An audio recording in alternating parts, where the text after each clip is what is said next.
Bonsoir, messieurs et dames. Merci d'être encore une fois des nôtres pour le JDS, puisque vous êtes dimanche, journal donc du dimanche au soir, qui aujourd'hui sera marqué par ces sujets. Meeting de soutien à la transition. Ouagadougou, Bobo Dioulasso, comme d'autres villes ont connu leurs heures de mobilisation. Un référendum pour une nouvelle constitution, c'était le message. Nous allons recevoir d'ailleurs les organisateurs sur le bilan et le message porté. Et nous allons nous intéresser aussi à Falangouloutou. Le problème de chefferie semble refaire surface. Des proches de Daoudou Maïga ont animé une conférence de presse hier, samedi, pour apporter des éclaircissements sur cette affaire. Nous reviendrons sur ce point de presse-là. Et nous recevons aussi l'autre partie, notamment Zakaria Maïga, qui a été le président du comité d'organisation de l'intronisation de l'émir de Falagountou. La question qui pose aujourd'hui problème. Et enfin sport, troisième édition du Grand Prix cycliste Savane Média. C'était aujourd'hui même. Une distance totale de 148 km à parcourir. Brahima Nana est lui arrivé premier à la ligne et a été donc fait champion. Il a dévancé Abdoulaye Romba qui lui est champion sortant. C'est le déroulé pour ce qui est de ce JDS et restez donc avec nous parce que en plus de ce que nous avons donc pu citer, on aura d'autres éléments à aborder à la découverte d'un livre, le prix de la stigmatisation. On va recevoir l'auteur pour aborder ces questions-là. Et puis pour la partie sport, on aura aussi Claude Romba qui nous permettra de faire des décryptages. La première des rubriques, c'est celle société.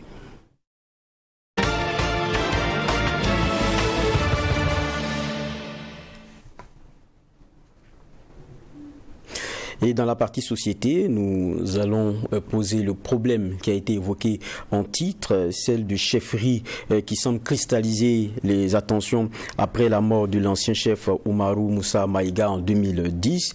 Deux prétendants se présentent donc pour la succession.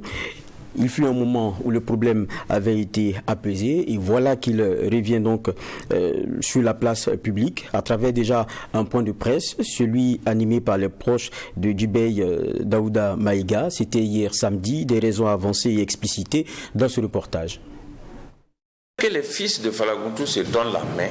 Falangoutou va mal, selon ses conférenciers, qui en veulent pour preuve la situation sécuritaire à laquelle se greffe un problème de chefferie coutumière dans le village. Problème de chefferie selon eux qui menace la cohésion sociale et le vivre ensemble. Tout aurait commencé en 2010 après la mort de l'ancien chef Oumarou Moussa Maïga. Deux candidats se déclarèrent alors pour lui succéder, Djibey Daoudou Maïga et Brahima Issa Maïga. Les deux se firent introniser chacun de son côté, créant le désordre et amenant l'administration à suspendre la chefferie dans le village jusqu'à nouvel ordre. On est resté dans ce contexte-là jusqu'en 2016. La famille s'est réunie pour choisir un porte-parole. Comme on a deux chefs et que l'administration ne reconnaît ni l'un ni l'autre, on va s'accorder pour que le porte-parole là joue le jeu entre l'administration et puis les partenaires. C'est dans ça on est. Ils sont venus pour nous réconcilier. Donc maintenant, si on veut reprendre la chefferie, il faut qu'on s'assoie, nous tous les membres, tous ceux qui ont droit à la chefferie là, pour décider qui on va introniser. Si en 2016, la désignation d'un porte-parole de la chefferie en la personne de Talata Yaya Maïga a fait revenir la sérénité dans le village selon les conférenciers, Falangoutou retombera dans une crise de chefferie quand ce dernier fut remplacé par Mokhtar Daoudou Maïga. Un remplaçant désigné par le maire d'alors Saïdou Maïga selon les conférenciers et ce sans concertation aucune. À en croire ces derniers, l'ancien maire Saïdou Maïga et ses acolytes auraient travaillé à faire introniser l'un des prétendants à la chefferie, Brahima Issa Maïga. Les deux candidats étaient à Ouagadougou. Quand ils voulaient introniser, discrètement ils ont pris l'autre chef là, sans informer l'autre. Donc, ici à Ouagadougou, on est tous là. Vous partez prendre un avion dans l'intention d'aller introniser, vous ne donnez pas l'information. Arrivé à Falagountou, c'est en ce moment que l'information est sortie. Les 11 quartiers ont dit qu'ils ne sont pas d'accord. Ils ne sont pas au courant de ça. Où sont les autres? À l'issue de la conférence de presse, nous apprenons que certains ressortissants du Falangutu qui tentaient d'avoir accès à la salle en auraient été empêchés. Visiblement, des ressortissants qui ne partagent pas le même avis que les conférenciers. Que se passe-t-il concrètement à Falangutu? Crise de succession réelle ou manœuvre? Difficile de se faire une idée, d'autant plus que Falangutu, avec ses 14 villages, est dans une zone à fort défi sécuritaire qui est plus difficile d'accès. Retour sur ce plateau et on reste toujours dans ce sujet abordé. Cette fois, celui que nous recevons, c'est Zakariaou Maïga. Il est président du comité d'organisation de l'intronisation de l'émir de Falangutu. On a vu que c'est le problème même qui est posé. Cette intronisation-là, c'est depuis juin. On va dire comme ça. Et à Ouaga, on a ce point de presse qui nous informe de ce que, en tout cas, il n'y a pas eu consensus. Et donc, il y a eu un problème. Et tout à l'heure, même dans les images, quand on voyait, vous avez tenté d'aller, de vous introduire dans la salle où le point de presse se tenait. Qu'est-ce qui ne va pas? Merci de m'avoir invité, de me donner la parole. À Falangutu, aujourd'hui, la question de chefferie, pour nous, c'est clos. C'est un débat qui est fini parce que le chef légitime a été intronisé le 14 juin passé dans la cour royale à Falangutu suite à un consensus qui a été trouvé à Ouagadougou par le collège des sages en septembre dernier. C'est vrai que même dans le point de presse tout à l'heure, la question de ce consensus-là a été évoquée avec un collège des sages à Ouagadougou. Mais concrètement, quand on dit consensus, qu'est-ce qui s'est dit? C'était en septembre. Qu'est-ce qui s'est dit en septembre? Ils ont convenu donc que ce soit tel qui soit intronisé. Qu'est-ce qu'il en était? Le collège des sages a fait le déplacement de Ouagadougou et de Falangutu pour venir à Ouagadougou parce que les deux prétendants étaient à Ouagadougou avec d'autres princes. Ils sont venus, ils ont exposé le problème pour montrer que la mésentente n'apporte pas quelque chose de bien pour le village, le canton. Voilà, donc suite à ça, les gens se sont acceptés les pardons. Et le lendemain, le deuxième prétendant, il a reconvoqué le collège de sages et devant le public, il a désisté en faveur de l'actuel chef qui a été intronisé du nom de El Hadj Bourema Issa Maïga. Voilà. Et ça, c'était en septembre. C'est en septembre, devant tout le monde, et tous ils ont participé, et ça n'est suivi des acclamations et des bénédictions. Les vidéos sont là, c'est pas du montage. Voilà, c'est suite à ça, le même collège qui doit attacher le turban, puisque ce sont les descendants des princesses, ceux qui attachent le turban sur les princes. Ils ont dit, dès que l'occasion se présente, Monsieur El Hadj Bourema Issa, s'il arrive à faire le déplacement à Falangutu, et ils vont procéder à la cérémonie d'intronisation. C'est suite à ça que le 14 juin passé, il est arrivé à Falangutu, et ils ont choisi, ils se sont réunis une fois de plus et ils ont convenu ce qu'ils se sont entendus à Ouagadougou qu'ils en finissent maintenant avec. Ils ont tenu une rencontre et ils ont procédé le lendemain à la cérémonie d'installation. Mais quand on écoute aussi les explications d'hier, il est question d'un porte-parole qui avait été changé par le maire et c'était le début un peu des soucis. Qu'est-ce qui s'était passé? On a désigné un porte-parole, pourquoi est-ce qu'il a été changé? Qu'est-ce qui s'est passé? Vous savez, ceux qui ont organisé la conférence de presse, ils sont au nombre de 4.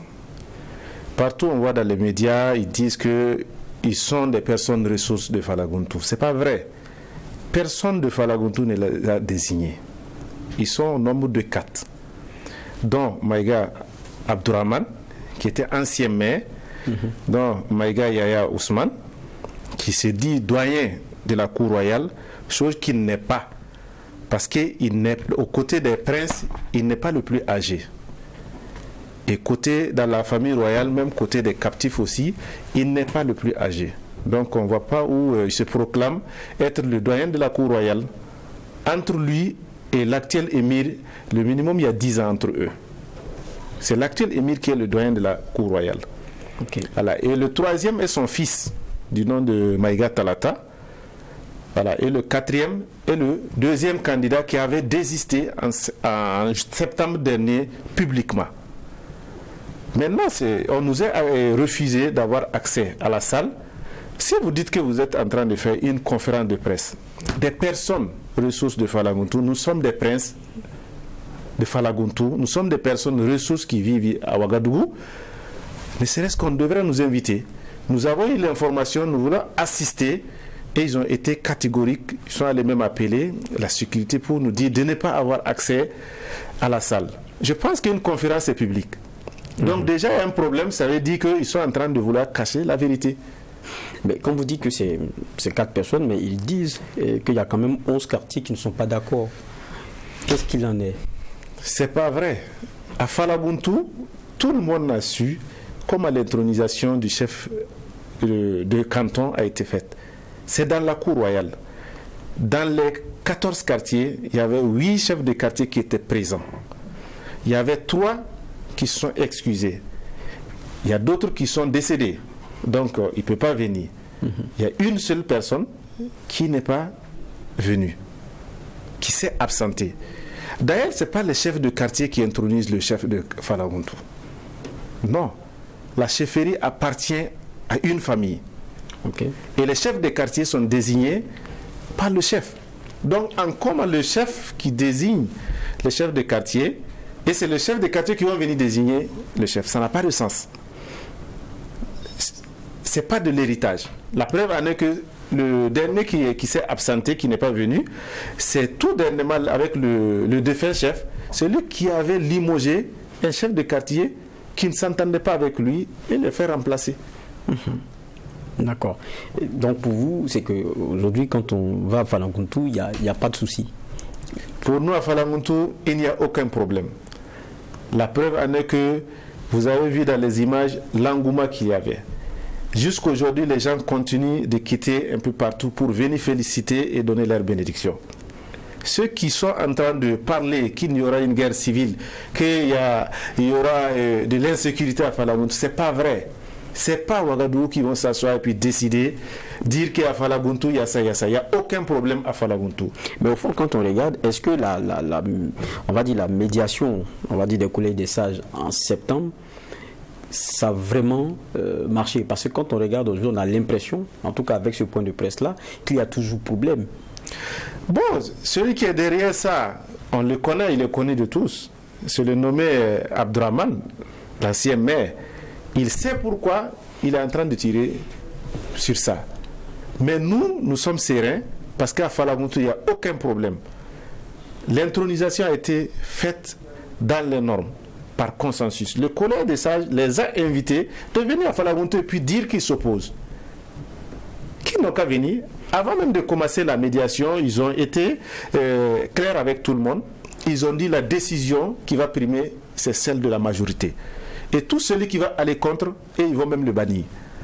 Maintenant, les 4 sont restés ici.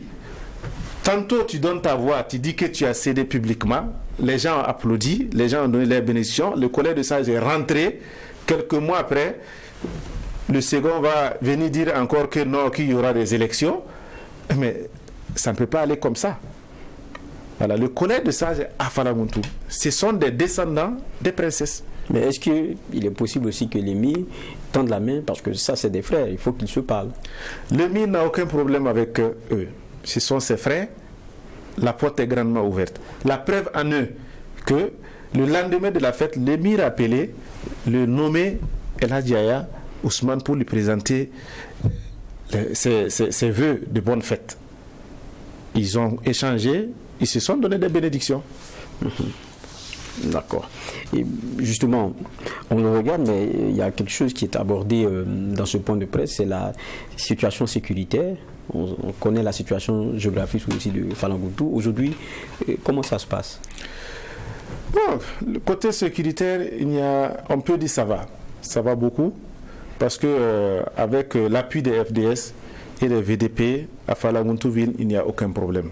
Okay. Peut-être les périphériques, comme Falagountou est un canton qui fait frontière avec le Niger aussi. Donc on ne peut pas contrôler le côté Niger. Mais les alentours de Falagountou, ça va. Comme le pays, on sait que partout au pays aussi c'est la même situation qu'on vit, mais on essaie de vivre comme ça. Voilà, avec l'organisation, avec les VDP et les FDS, on arrive à s'en sortir. D'accord. C'est vrai qu'il y a la question de la sécurité, mais la question de la cohésion sociale qui a été abordée tout à l'heure, ça reste une vraie préoccupation. Et ce qu'on pourrait espérer, c'est que, en définitive, vous parliez, que vous compreniez. Je pense que ça aussi, c'est le plus important. On les a dit publiquement, la porte est grandement ouverte. Tout celui qui peut apporter sa pierre, il n'a qu'à revenir à la maison. Nous n'avons pas de problème avec quelqu'un, nous n'avons pas de haine avec quelqu'un, seulement un individu ne peut pas freiner le bonheur de tout un peuple. D'accord, on l'aura compris. En tout cas, merci d'être passé et d'avoir apporté aussi vos éclairages. Je rappelle que vous êtes Zakariaou Maïga et vous étiez le président du comité d'organisation justement qui a travaillé à l'intronisation de l'émir de Falagountou. On suivra cette actualité et si le temps aussi, on va dire, et l'évolution des choses nous le permet, on pourra aussi rencontrer les autres parties et toujours mieux comprendre ce qu'il en est. En tout cas, merci d'être passé. Merci à vous. On va nous poursuivre ce JDS, Journal du dimanche au soir, avec une autre partie. On allait aborder celle politique, mais on va la repositionner. On va parler plutôt éducation.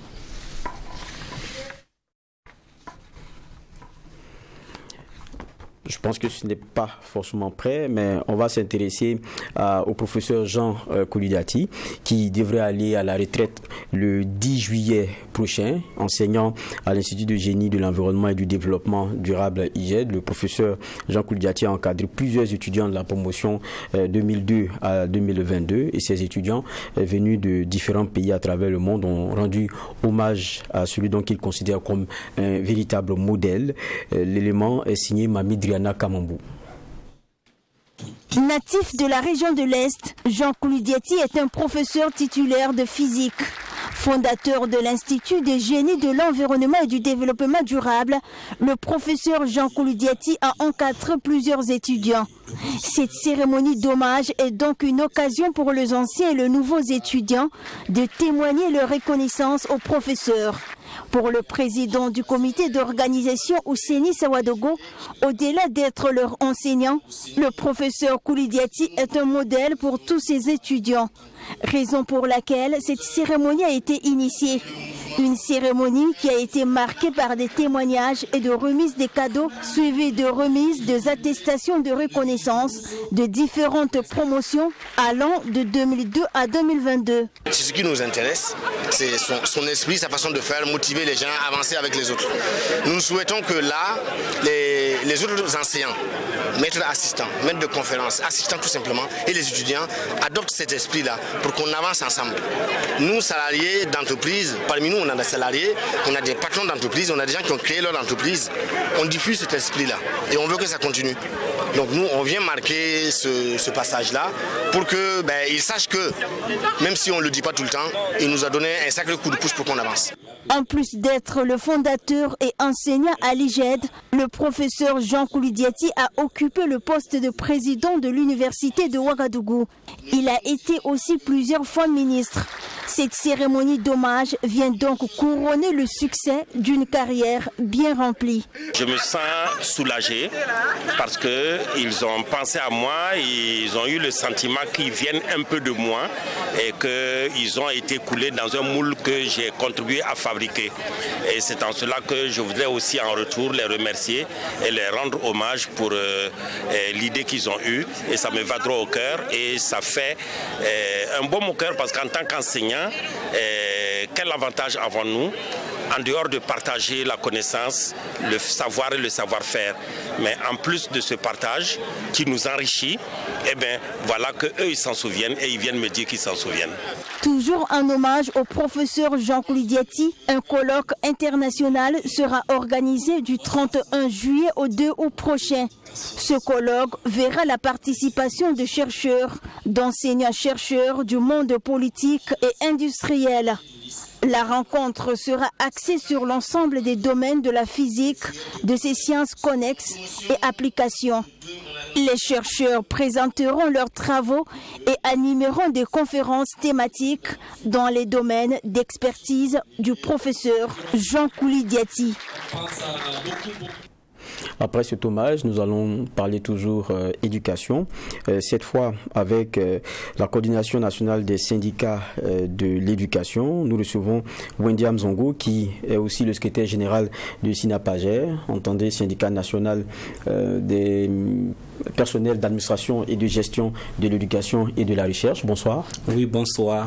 C'est un plaisir de vous avoir. Oui, le plaisir est partagé. Évidemment. On a une semaine qui a été marquée par les résultats d'examen pour ce qui est de nos petits frères, CEP, BEPC, premier tour du baccalauréat. Et on a vu aussi que de façon générale, vous, face à l'opinion publique, vous avez attiré l'attention sur un certain nombre de dysfonctionnements concernant l'organisation même pratique de ces examens-là. Mais déjà, comment est-ce que vous appréciez la tenue déjà effective de ces examens dans la forme malgré le contexte sécuritaire? Ok. Merci bien de nous donner l'occasion de s'exprimer quant à l'organisation des examens scolaires de cette session 2023. Il est évident que si ces examens se sont tenus, c'est un pas de gagner dans un contexte sécuritaire. Mais notons également que ce n'est pas sans difficulté. Parce qu'au niveau du ministère, nous avons constaté que cette année, il y a eu beaucoup de manquements concernant l'organisation pratique de ces examens, en passant par la question du logiciel qui a créé pas mal de soucis aux candidats. Quant à la délibération, il y a eu beaucoup de retard. Et aussi au plan organisationnel, nous avons noté à l'entame même du processus des manquements graves à travers les réquisitions au niveau des examinateurs, des payeurs, voilà, des surveillants. Il y a eu des listes qu'on a publiées avec des doublons. Pour nous, c'est inconcevable qu'au XXIe siècle, on puisse établir des listes comportant beaucoup de doublons. C'est inconcevable. Alors, dès l'entame, il y a eu un faux départ. Alors, et quand on poursuit dans l'organisation toujours, il y a eu les convocations. Quand on parle de convocation, ce sont des documents que l'on remet à chaque examinateur de façon scellée. C'est confidentiel. Okay. Voilà, mais cette fois-ci, nous avons constaté qu'au niveau du bac, particulièrement, les convocations se sont retrouvées dans les groupes WhatsApp. Ils n'ont pas pu les acheminer comme il se doit aux examinateurs. Ce sont des manquements graves parce que l'examen, on ne doit pas s'amuser avec l'examen, on doit l'organiser avec beaucoup de sérieux, mais pas avec une telle légèreté, parce que avec une telle légèreté, ça occasionne des fraudes, et ça, ce n'est pas bien. Voilà. Quand je parle de la gestion du logiciel, vous constaterez qu'au niveau du CEP, il y a eu un grand retard dans la délibération. Voilà, 2 semaines. Il y en a même qui ont pu délibérer dans la 3e semaine, pratiquement. Mais concrètement, qu'est-ce qui a expliqué cela? Mais d'abord, il y a eu un problème au niveau du démarrage de ce logiciel-là, la formation des utilisateurs. Le logiciel, c'est un outil de travail, un outil de gestion des données. Alors, il faut former d'abord les acteurs, ceux-là qui doivent l'utiliser, qu'ils maîtrisent, qu'ils s'approprient de ce logiciel-là pour pouvoir l'utiliser. Malheureusement, il n'y a pas eu de formation conséquente. Il y en a même qui n'ont pas été formés, qui ne maîtrisaient pas l'utilisation du logiciel. Alors, à l'arrivée, c'est une évidence qu'il y ait des difficultés. Autrement dit, c'est un nouveau logiciel. Qui dit nouveau, il faut aussi former les acteurs. Donc, le basculement a été mal géré. Voilà, il fallait peut-être utiliser soit l'ancien logiciel ou bien ce logiciel-là, il fallait le tester à l'avance. tester à l'avance, c'est-à-dire on pouvait profiter des examens blancs pour le tester. On pouvait aussi faire ce qu'on appelle par pan. On utilise peut-être cette année, on utilise le logiciel pour les examens du primaire pour le tester, voir. Pourquoi pas? C'est une possibilité. Ou bien on essayait de utiliser seulement quelques pans, voilà, quelques établissements pour le tester, pour voir l'efficacité, le temps de corriger les insuffisances. Oui, ils n'étaient pas prêts, voilà. Et on a même eu des gens qui étaient déclarés admis, qui après on les a appelés de venir remettre les attestations parce qu'ils n'étaient pas admis. Voilà, donc tout ça, c'est des problèmes liés à la gestion du logiciel. Donc, les problèmes sont d'ordre organisationnel, c'est-à-dire la gestion même des convocations, et aussi d'ordre lié au logiciel proprement dit. Voilà. On a pu comprendre qu'il y avait des retards. Vous l'évoquiez tout à l'heure, il y a la maîtrise même de l'outil qui posait problème. Mais est-ce que l'outil lui-même est un problème? L'outil lui-même, il faut le tester pour savoir que l'outil lui-même est un problème. Parce que de par le passé, c'était manuel. Donc le basculement du manuel au numérique, ça nécessite effectivement, ce passage nécessite une formation. Et si aujourd'hui il y a des soucis, ça veut dire que l'outil lui-même, à l'issue des examens, il faut l'auditer. Nous pensons qu'il faille l'auditer pour savoir s'il est efficace. S'il n'est pas efficace, alors je pense que c'est l'argent du contribuable qu'on a utilisé pour l'acquérir. Et si on a utilisé l'argent du contribuable pour l'acquérir, il faut bien que les responsabilités soient situées. Voilà. Vous avez évoqué la question des réquisitions. Vous parliez du manquement qui était quand même assez fort. Est-ce que vous avez eu des explications sur le fait que certains modes soient utilisés? Vous parliez de WhatsApp et tout, qui ne sont pas indiqués. Qu'est-ce qui s'est passé à ce niveau? Jusqu'à présent, le ministère lui-même n'a pas communiqué là-dessus comme cela. Voilà, nous attendons que le ministère s'explique clairement pour que les responsabilités soient situées. Parce que la direction chargée d'organiser les examens dispose d'une année pour organiser les examens. On ne peut pas comprendre. Car la veille du bac, il n'y a pas de convocation pour les examinateurs. Il y en a qui ont reçu les convocations la nuit. Et ils devraient se déplacer dans un contexte sécuritaire aussi difficile que le nôtre. Mais quand je vous écoute, c'est vrai que vous parliez du manuel et maintenant on est au numérique et tout. Est-ce que c'est pas l'examinateur lui aussi qui a un petit problème ce qui est un peu récessif à ce passage-là? Est-ce que c'est pas ça? Non, mais les examinateurs restent toujours disponibles. Voilà, il faut les former. Voilà, il faut les former. Et nous, au niveau de l'éducation, nous avons demandé au ministère, dans notre protocole d'accord, d'acquérir, de faciliter l'acquisition d'un ordinateur pour un enseignant. Et le ministère n'a pas agréé à notre demande. Ils ont acté ça dans le protocole d'accord, mais ça n'a jamais été mis en œuvre. Au moins, dans cette nouvelle génération, il va falloir former tous les enseignants en informatique. Il faut qu'ils maîtrisent un outil. Il faut qu'ils s'approprient de l'outil. Sinon, à un moment donné, ça sera un problème. Oui, mais aujourd'hui, est-ce qu'un enseignant qui ne maîtrise pas l'outil informatique, même pour lui-même, là, c'est pas un problème? Mais il y en a, c'est lié aussi à cette distance avec l'État central. Il y en a qui sont dans des localités très reculées, qui n'ont pas la connexion. Voilà. Alors que ce logiciel-là, il fallait le télécharger par moment. On dit non. Voilà. Quand on lance le téléchargement, il faut faire des mises à jour. Ça prend du temps et c'est dans ça que les choses se perdent. Voilà, donc ce n'est même pas la faute de l'enseignant. L'enseignant, c'est un élève aussi perpétuel. Il faut toujours se former, il faut se cultiver pour être au diapason des choses. Voilà, donc les enseignants, ils ont besoin d'un minimum pour être à la hauteur. Et ce minimum-là, c'est l'État lui-même qui doit en tout cas mettre ce minimum à leur disposition. Quand on regarde, on se dit, mais est-ce qu'en définitive, vous avez été associé dans le processus pour l'organisation? Les structures syndicales n'ont pas été associées.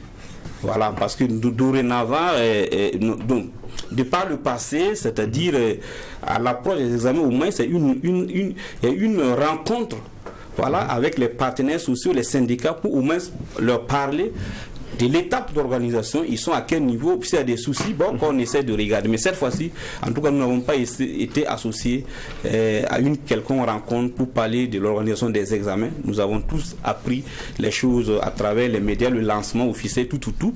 Voilà, et on a constaté aussi les dérives. Oui. Mais quand vous parlez ainsi, pour un parent d'élève, quand il regarde, il se dit, à la fin, qu'est-ce qui prouve que mon enfant a été si, comment dire, je dirais pas nul, n'a pas été à la hauteur. Il peut se dire, c'est vrai qu'il y a des échecs, mais qu'est-ce qui prouve que le système lui-même, c'est pas lui qui est à la base de l'échec du monde. Mais justement, voilà pourquoi nous disons que les responsables doivent être situés. Ceux qui n'ont pas fait leur travail doivent répondre. Voilà, parce qu'aujourd'hui, nous ne pouvons pas comprendre que sous la transition, on organise des examens scolaires avec une telle légèreté. C'est inconcevable. Mais pour vous, c'est qui les responsables? Mais les responsabilités doivent être situées, à commencer par le ministre en descendant. Voilà, il faut que le ministre prenne ses responsabilités pour voir qu'est-ce qui n'a pas marché. Est-ce un sabotage? On pourrait se poser cette question. D'accord. Et aujourd'hui, quand on prend le cas des syndicats que vous êtes, quelle est votre démarche? Parce qu'avant, on vous a bien entendu, prévenir. Pour le bac, c'est sûr qu'on va aller pour la question du second tour et tout. Aujourd'hui, quelle est la posture des syndicats que vous êtes? Parce que le plus important aussi, c'est l'apport en termes de critique objective, et donc améliorer la machine. Les syndicats, nous avons toujours joué notre rôle de veille citoyenne et nous avons toujours interpellé les autorités, raison pour laquelle nous avons fait un communiqué depuis le 19 juin pour attirer leur attention. Quand nous avons constaté les manquements au niveau du BPC, en passant par le CEP qui traînait, dont les délibérations traînaient, nous avons déjà attiré leur attention pour qu'ils se préparent pour que le bac ne subit pas les mêmes erreurs. Mais malheureusement, nous avons vu que le bac aussi, on a démarré avec des soucis et nous attirons encore leur attention qu'ils doivent effectivement situer les responsabilités. Que les parents d'élèves comprennent les responsabilités doivent être situées au niveau de l'éducation et le ministère doit communiquer pour dire à l'opinion qu'est-ce qui n'a pas marché et même présenter ses excuses parce qu'on n'a jamais vu ça. Des résultats qui durent des semaines durant, les élèves étaient dans le stress. Bon, ils se disent mais qu'est-ce qui s'est passé? Est-ce qu'on n'a pas travaillé? Qu'est-ce qu'il y a? Et personne ne communique. Voilà.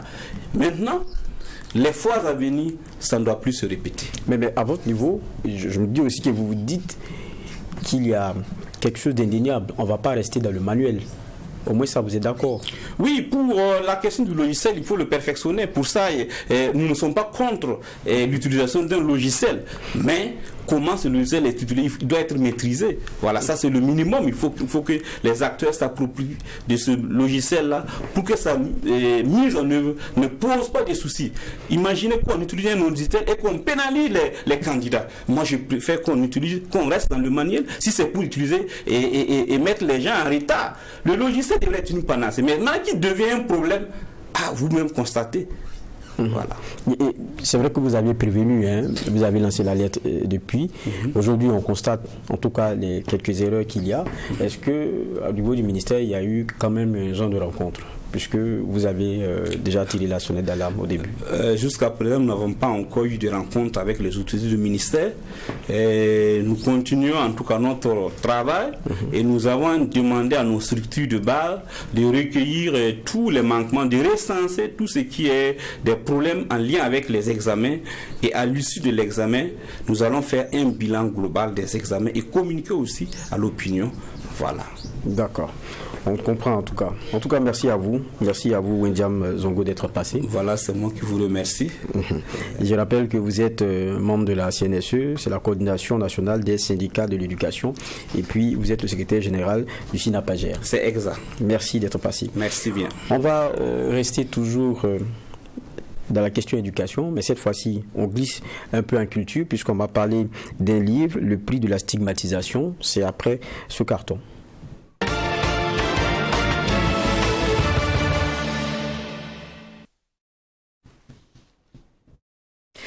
Le prix de la stigmatisation, c'est le titre du premier ouvrage de Outeni Félix Natama. Il a été présenté en tout cas au public le 1er juillet. Un roman qui décrit les conditions de vie difficiles qui conduit plusieurs personnes à s'engager dans des groupes armés.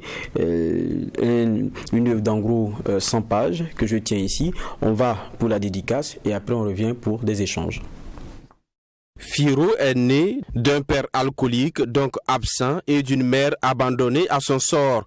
Quelques années après, il est contraint de quitter l'école pour chercher à s'occuper de sa mère malade. Après le décès de sa mère, il n'a pas réussi à s'intégrer dans la société qui lui a toujours tourné le dos. Désespéré, il finit par se radicaliser et rejoindre les groupes armés terroristes. C'est la substance de l'histoire du personnage principal du roman Le prix de la stigmatisation de l'écrivain Outeni Félix Natama. À travers cet ouvrage basé sur des faits réels, il dit vouloir interpeller des Burkinabés sur les causes du terrorisme au Burkina Faso.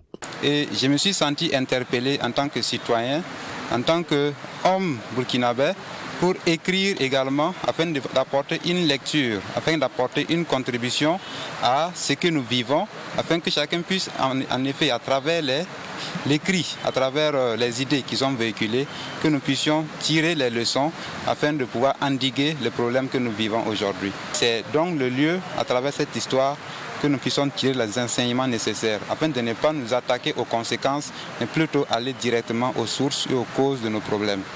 L'auteur interpelle ainsi toutes les couches sociales sur leurs responsabilités dans la résolution de la crise.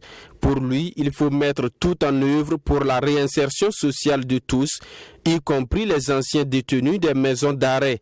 Une position de l'auteur soutenue par le parrain de cette cérémonie de dédicace, Emmanuel Ouedraogo, qui dit être touché par l'histoire du personnage du livre. Un élément qui a attiré mon attention particulièrement, c'est le fait que en tentant de se réinsérer, il a rencontré le rejet de la société. Et ce rejet l'a embarqué donc dans un élan qui a fini par l'amener vers le terrorisme. Alors ça interpelle la société par rapport à tout ce qu'on juge quotidiennement, qu'on envoie dans nos maisons d'arrêt. Qu'est-ce que ces personnes doivent devenir après les maisons d'arrêt s'ils sont rejetés au sortir donc de leur détention? Il faut que la société soit beaucoup plus résiliente à l'égard de ces personnes et aide ces personnes donc à se réinsérer socialement.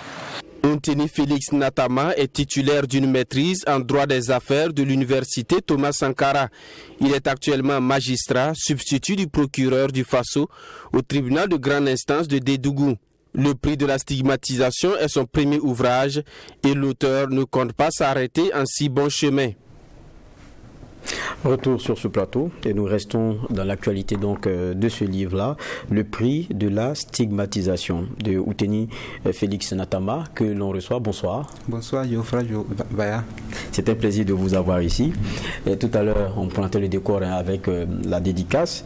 Moi je l'ai parcouru très rapidement, ça se laisse lire en tout cas. Et puis il y a l'histoire quand même de Firo qui est assez bien raconté et qui parle parce que à un moment donné on peut y retrouver beaucoup de visages de personnes qu'on a rencontrées et dont on ne s'est pas occupé et ça nous laisse un peu cet arrière-goût là.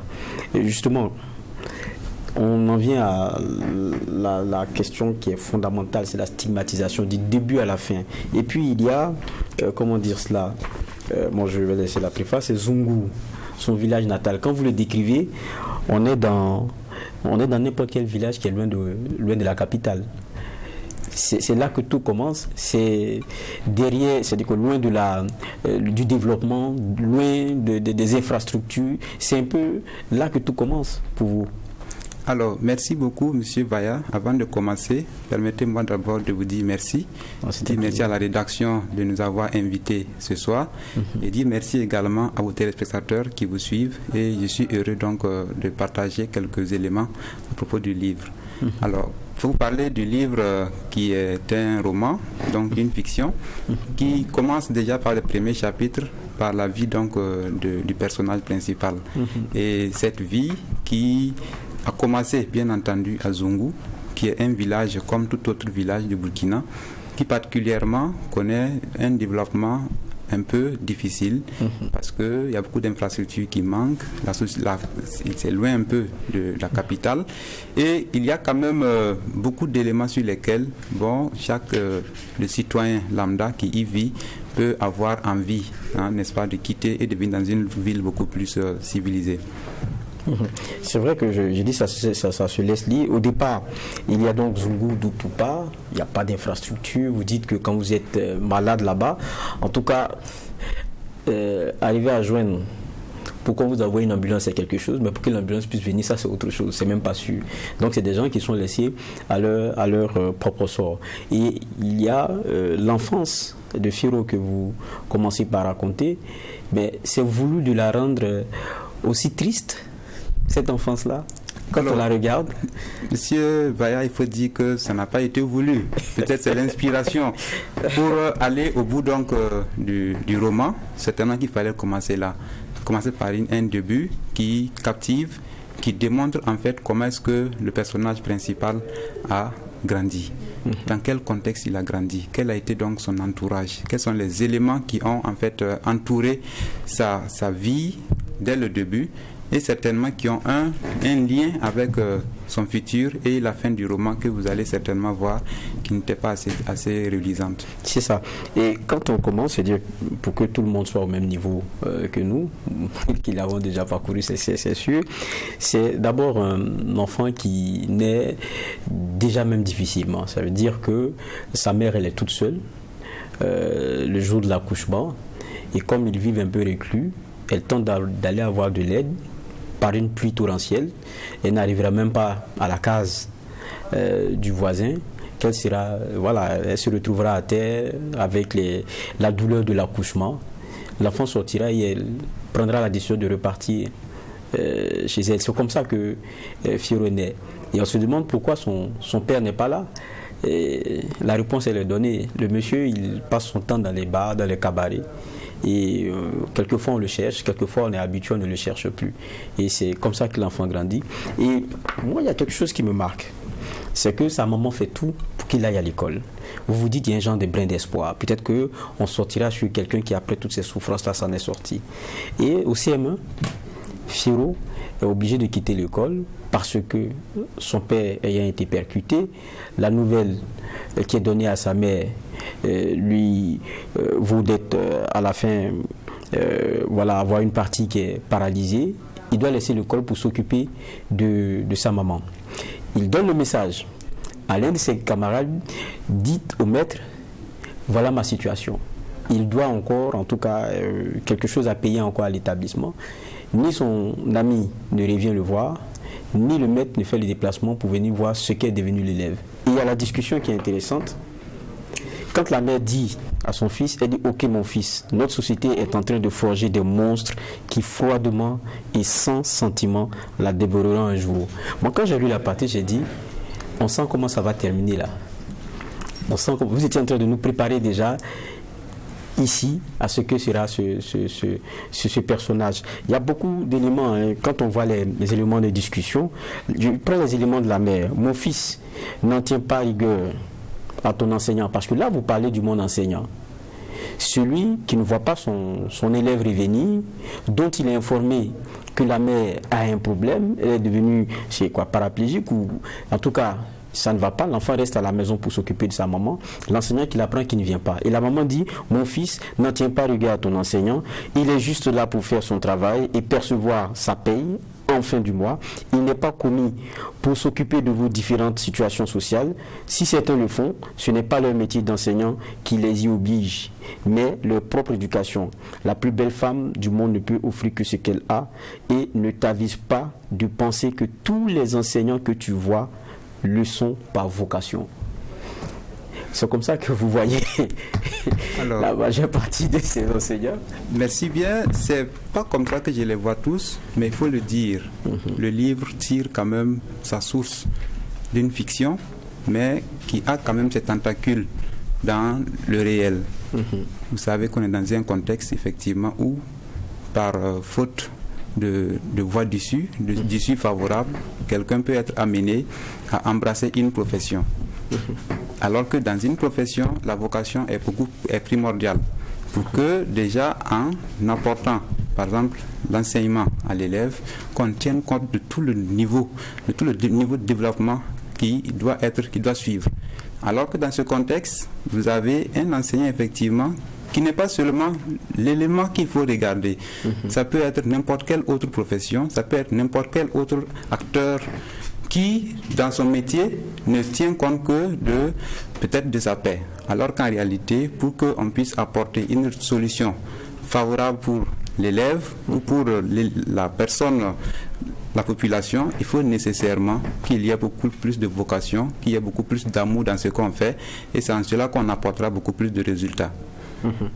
Et je continue dans les extraits qui, moi, m'ont marqué. Dans la partie Une vie de reclus, on voit que là, ça devient beaucoup plus difficile. Ça devient beaucoup plus difficile pour Fierro. Mais après, on se demande aussi, est-ce que Fierro, au fond, c'est pas quelqu'un qui est très aigre?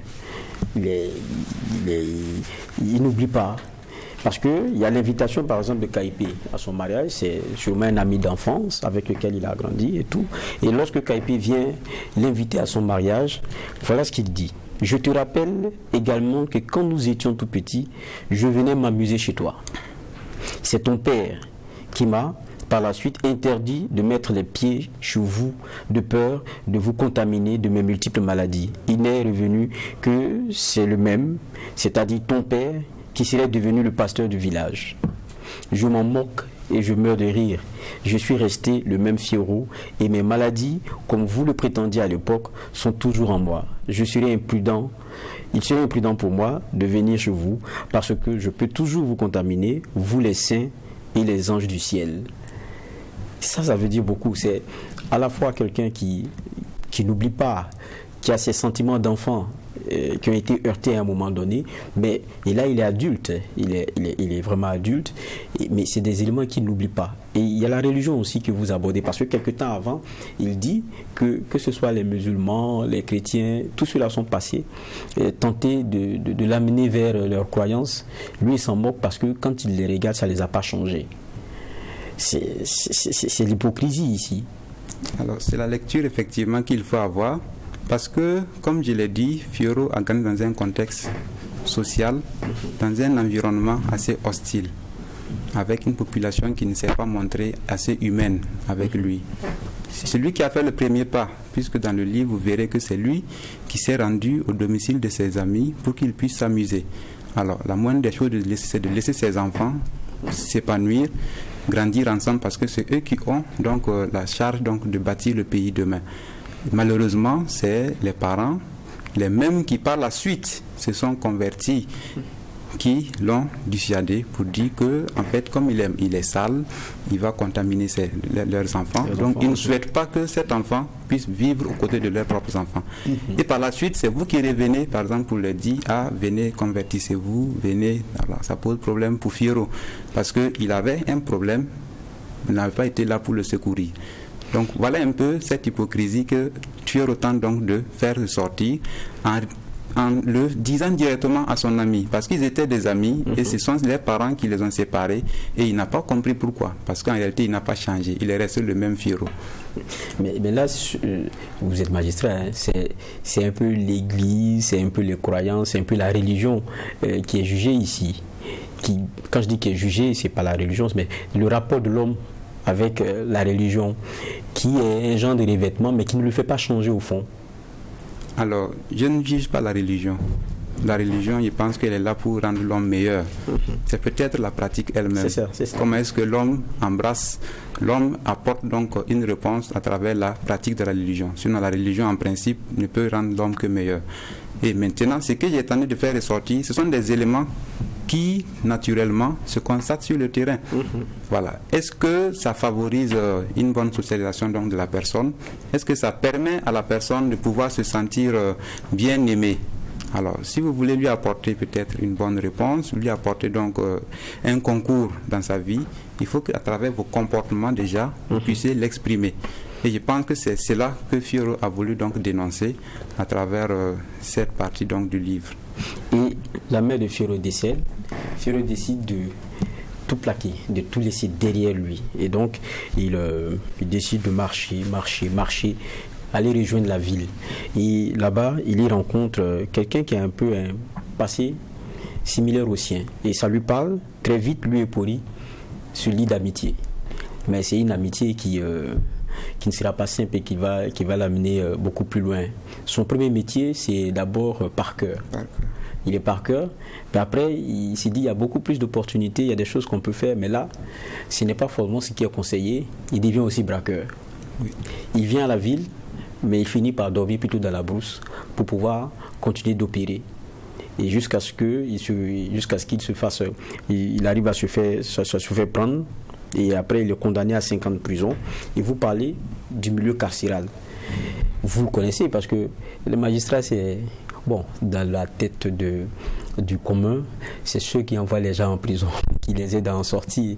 Et il y a une partie, par exemple à la page 59, c'est très intéressant quand on prend la page 59, vous parlez un peu de la façon dont il est choqué lorsqu'il arrive dans la prison. Il dit un détenu qu'on appelait Diedano était notre délégué auprès des responsables de la prison. Il vient juste arriver en prison. Il dit, je ne savais pas les critères qui avaient milité à sa nomination à ce titre, mais je présumais qu'il devait avoir des avantages liés à cela. Il nous montra un espace un peu libéré et nous dit d'aller nous y asseoir. Je partis me blottir contre le mur en croisant le regard des autres détenus qui cherchaient sans nul doute à me dévisager.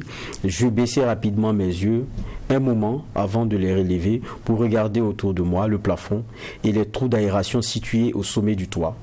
Je promenais mon regard partout sans trouver de matelas ni de natte.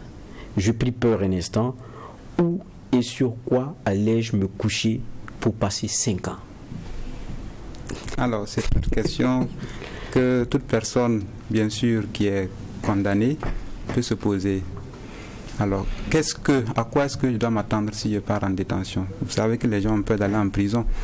Mais la précision qu'il faut apporter, c'est que je n'ai pas écrit ce livre en tant que magistrat. C'est juste un écrivain, une inspiration que j'ai eue. Et j'ai tenté donc d'apporter une réponse par rapport à une question, une thématique importante que vit notre pays. C'est ça. Et la réalité, c'est que les gens ont peur d'aller en prison. Pourquoi ils ont peur d'y aller? C'est parce qu'ils estiment qu'effectivement, il y a un volet qu'ils ne maîtrisent pas, un volet quand même déshonorant qu'il y a, et c'est tous ces éléments qui constituent quand même des points sur lesquels les gens sont crispés.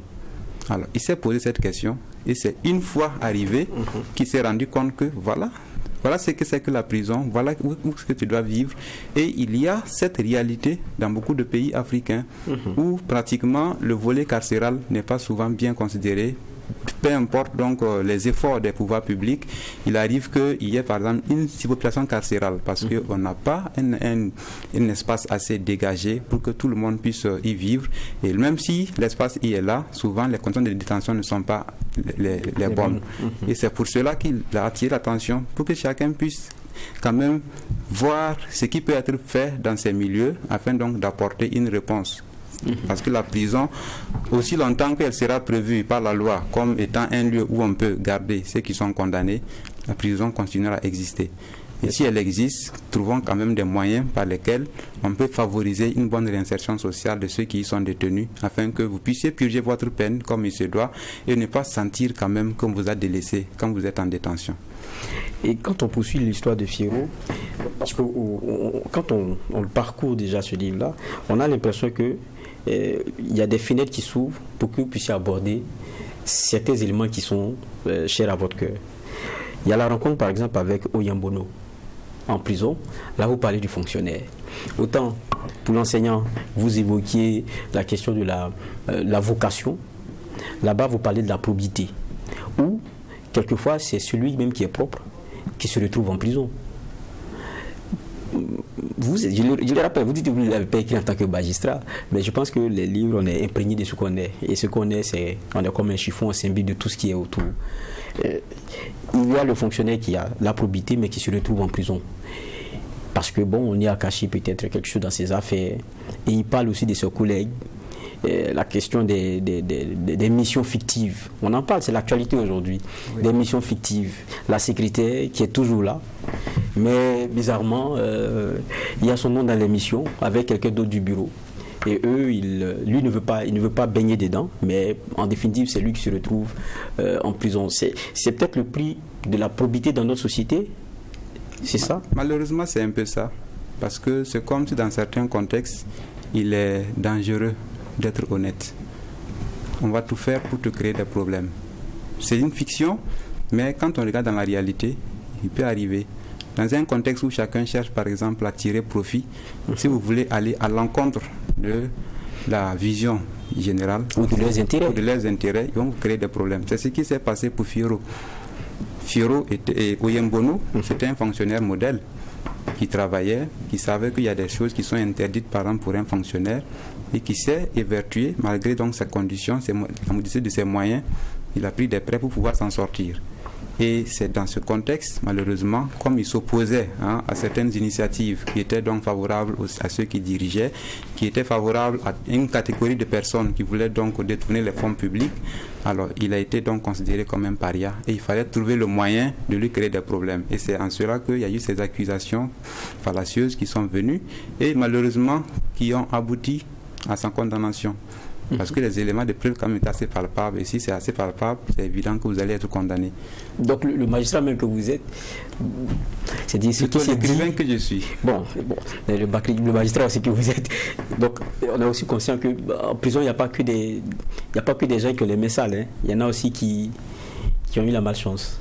Ah oui, il peut arriver effectivement vous soyez en détention par erreur judiciaire, ça peut arriver. Et c'est pour ça, par exemple, que la loi prévoit qu'on puisse réviser, par exemple, certaines décisions, parce qu'on se rend compte que les éléments qui ont milité donc à votre condamnation n'étaient pas bien fondés. D'accord. On comprend. On revient à Firo, et pour continuer, après il sort de prison, il tente de se refaire une vie, parce qu'en prison, il a appris un métier, il est bénistier, il le fait bien, mais il a le regard de la société parce que c'est un ex-détenu. Et tout à l'heure, même dans le reportage, c'était ressorti la question de leur réinsertion. C'est dommage, mais c'est une vérité aussi aujourd'hui. C'est-à-dire que quand vous avez fait la prison, la confiance, elle est difficile de l'avoir avec X ou Y. C'est la réalité. Est-ce que vous êtes prêt à recruter chez vous quelqu'un qui a été condamné, par exemple? Un employé pour venir travailler dans votre domicile, quelqu'un qui a été condamné. C'est pas évident. C'est ça. Donc c'est un élément important de la société qui malheureusement pousse certains à perdre leur chance. Firo était cette personne-là qui a compris que ce qu'il a fait quand la société était dangereux et qu'il méritait d'être puni. C'est pour ça qu'il a été condamné, il était en prison. Et conscient de cela, il s'est préparé pour ressortir. Il s'est préparé donc en se formant au métier de menuiserie. C'est pour qu'à la sortie, bien entendu, qu'il puisse être recruté, qu'il puisse servir donc dans un atelier de soudure, de menuiserie, afin donc d'apporter sa contribution donc au développement du pays. Et malheureusement, son passé carcéral l'a rattrapé. Déjà, le premier qu'il a reçu, déjà en regardant son faciès, il a compris que c'était un ancien détenu. Il dit, bon, moi je ne te recrute pas chez moi. Il est allé chez le deuxième qu'il a recruté, il a fait un petit temps. Et entre-temps, lui aussi, il est allé au marché, par exemple, pour s'acheter donc du matériel. On lui a fait comprendre que celui qu'il a recruté chez lui, dans son atelier, c'est un ancien détenu.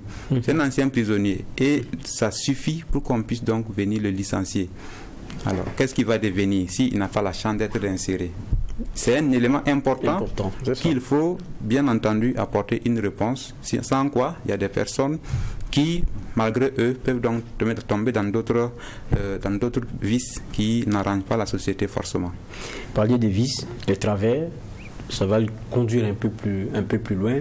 Il y a la grande question forcément de notre sécurité, du terrorisme. On se pose toujours la question, mais comment est-ce que quelqu'un peut être burkinabé et puis un matin se lever, prendre une arme et la pointer contre ceux qui défendent sa patrie? Mais quand on lit en filigrane, pour Firo, c'est cette stigmatisation-là qui est le fond des choses. C'est le message que le livre véhicule. Malheureusement, c'est ça. Lui-même, il a compris, en fin de compte, qu'il a franchi le Rubicon. C'est après réflexion, après donc méditation, il s'est rendu compte qu'en réalité il a été utilisé. On peut être frustré contre la société, mais on ne doit pas aller prendre les armes contre son propre pays. Parce qu'on se détruit soi-même en le faisant. Et je pense que c'est ce que Fioro a tenté donc de faire. Le personnage de ce livre a tenté d'expliquer qu'en réalité, il n'a pas mesuré en fait la portée de ses actes. Certes, il y a des éléments sur lesquels il n'a pas eu beaucoup de chance, mais il n'a pas aussi été assez mature. Il n'a pas été assez mature pour réfléchir par rapport à ce qu'il faisait. Et malheureusement, c'est au pied donc du désespoir qu'il s'est rendu compte qu'il a été utilisé, il a été instrumentalisé, mais il ne pouvait plus donc réparer ce qu'il a déjà fait. Il avait franchi le Rubicon. Oui. En tout cas, on pourrait parler de cette œuvre-là pendant longtemps, mais je conseillerais que pour ceux qui nous regardent, ils le lisent. Parce que dedans, il y a plusieurs leçons, il y a notre vie qui est racontée, il y a notre actualité qui s'y retrouve, et en tout cas ça a été bien écrit. Félicitations à vous. Merci. Félix Natama. Merci. Et ça a été un plaisir aussi pour nous d'échanger avec vous et de vous recevoir. Merci. Sur cette œuvre-là, le prix de la stigmatisation. Alors, avant de terminer, permettez-moi quand même de vous dire merci. Dire merci à votre média pour le concours que vous apportez donc aux acteurs de la culture, parce que hier votre média était présent à la dédicace de mon œuvre. C'est un soutien de votre part et je dois donc dire merci pour ça. Et dire merci également à tous ceux qui suivent l'émission et tous ceux, bien sûr, qui aiment la littérature et tous ceux qui soutiennent l'auteur. C'est ça. Bien sûr, cherchez à vous procurer le livre. Certainement que vous tirerez beaucoup plus de renseignements parce que, comme je l'ai dit, c'est un devoir citoyen pour le Burkinabé que je suis, d'apporter ma réponse par rapport aux différentes thématiques qui traversent mon pays. Et c'est un devoir aussi patriotique, parce que quand ton pays a des problèmes, quand ton pays est traversé par des situations difficiles, chaque citoyen doit apporter son concours. Et c'est en cela que certains apportent des contributions d'ordre financier, d'autres apportent des contributions en allant sur le terrain, et les écrivains doivent aussi apporter leurs contributions. Il faut souvent enlever donc sa casquette de magistrat et apporter aussi sa contribution en termes de production littéraire, parce que c'est permis par la loi. La loi nous interdit beaucoup de choses en tant que magistrat, par exemple. La loi reconnaît que le magistrat a le droit, par exemple, de faire la production littéraire.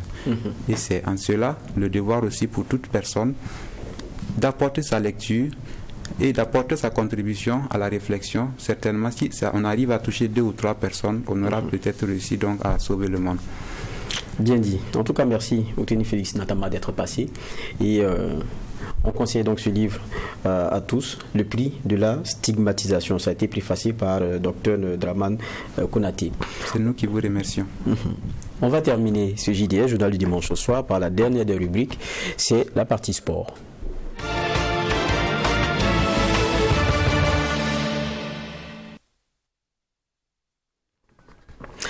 Et pour cette partie sport, on va s'intéresser à la 3e édition du Grand Prix cycliste Savane Média qui a été couru aujourd'hui même dimanche. Les cyclistes ont pris le départ à Boulby pour rejoindre Ouagadougou avec un circuit de 12 tours sur l'avenue Charles de Gaulle.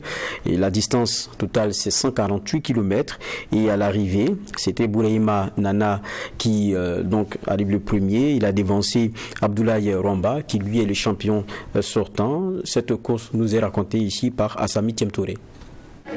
Bouraïma Nana de l'AS Bessel succède à Abdoulaye Rwamba de l'AJCK pour cette 3e édition de la course cycliste Savane Média. Au départ, 98 coureurs ont pris le départ à Boulby pour une distance totale de 148 km avec un circuit de 12 tours sur l'avenue Charles de Gaulle. Avant le contournement, 63 coureurs abandonnent et 34 entament la boucle de 12 tours. À 5 tours de l'arrivée finale, le peloton est disloqué en 3 groupes. À la tête du premier groupe, Bouraïma Nana dirige la course avec une vitesse moyenne de 41 km/h. Le groupe intercalaire tente de faire la jonction au dernier tour, mais l'écart étant près de 5 secondes, n'y arrive pas. Bouraïma Nana détourne Abdoulaye Rwamba avec un temps réel de 3h36 minutes 48 secondes et une vitesse moyenne de 41,04 km/h. Il dit avoir réussi grâce à un travail collectif. C'était vraiment dur avec le vent. Donc, mais comme c'est un travail collectif, à la fin, ça a été bon. Donc, c'est pas moi qui a remporté cette victoire. C'est l'ensemble de l'équipe de l'ASBCL qui a remporté cette victoire. Quand on était au nombre de 4, j'ai tenté de partir seul, mais je n'ai pas pu. Donc, j'ai temporisé pour attendre les autres. Donc, à la fin, c'est l'ASBCL qui a remporté. Abdoulaye Ramba de l'AJCK arrive deuxième, suivi de Souleymane Koné de l'UCO. Le champion national Paul Doumont prend la 5e place. Une édition réussie selon le promoteur Aboubakar Zida d'Issidnaba. Il y a des jours dans la vie de l'homme où il doit parler peu. Il s'agit des jours de la peine et les jours de joie. Aujourd'hui, nous devons parler peu pour ne pas se tromper. Parce que notre joie est immense. Ça fait la 3e édition que nous essayons et nous réussissons, particulièrement cette année. Cette dernière édition était incertaine. Incertaine pourquoi la raison de l'insécurité qui frappe les pays, même les grands tours comme les tours de Faso n'ont pas été épargnés.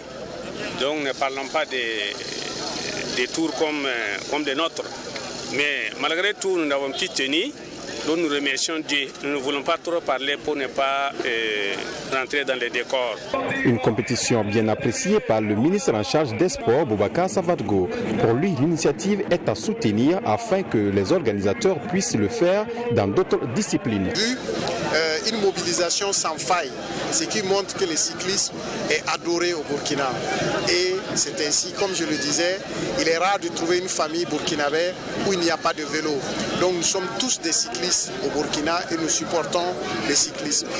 Je ne cesserai de remercier tous ceux qui font la promotion de l'ensemble des sports, l'ensemble des disciplines au Burkina, et un salut spécial aujourd'hui à Savane Média. J'ai dit que j'allais m'entretenir avec eux. Ce n'est pas seulement dans le cyclisme qu'il faut qu'ils s'investissent. Il faut qu'ils s'investissent dans d'autres disciplines. Nous avons plus d'une trentaine de fédérations et nous allons dans des compétitions. Il faut que nous fassions en sorte que toutes ces disciplines puissent rayonner. Le champion Bohema Nana repart avec de nombreux lots et une enveloppe financière. Notons qu'il y a eu également une course dédiée aux femmes et à l'arrivée finale, la Moussa Zungrana de l'ASBCL est faite championne.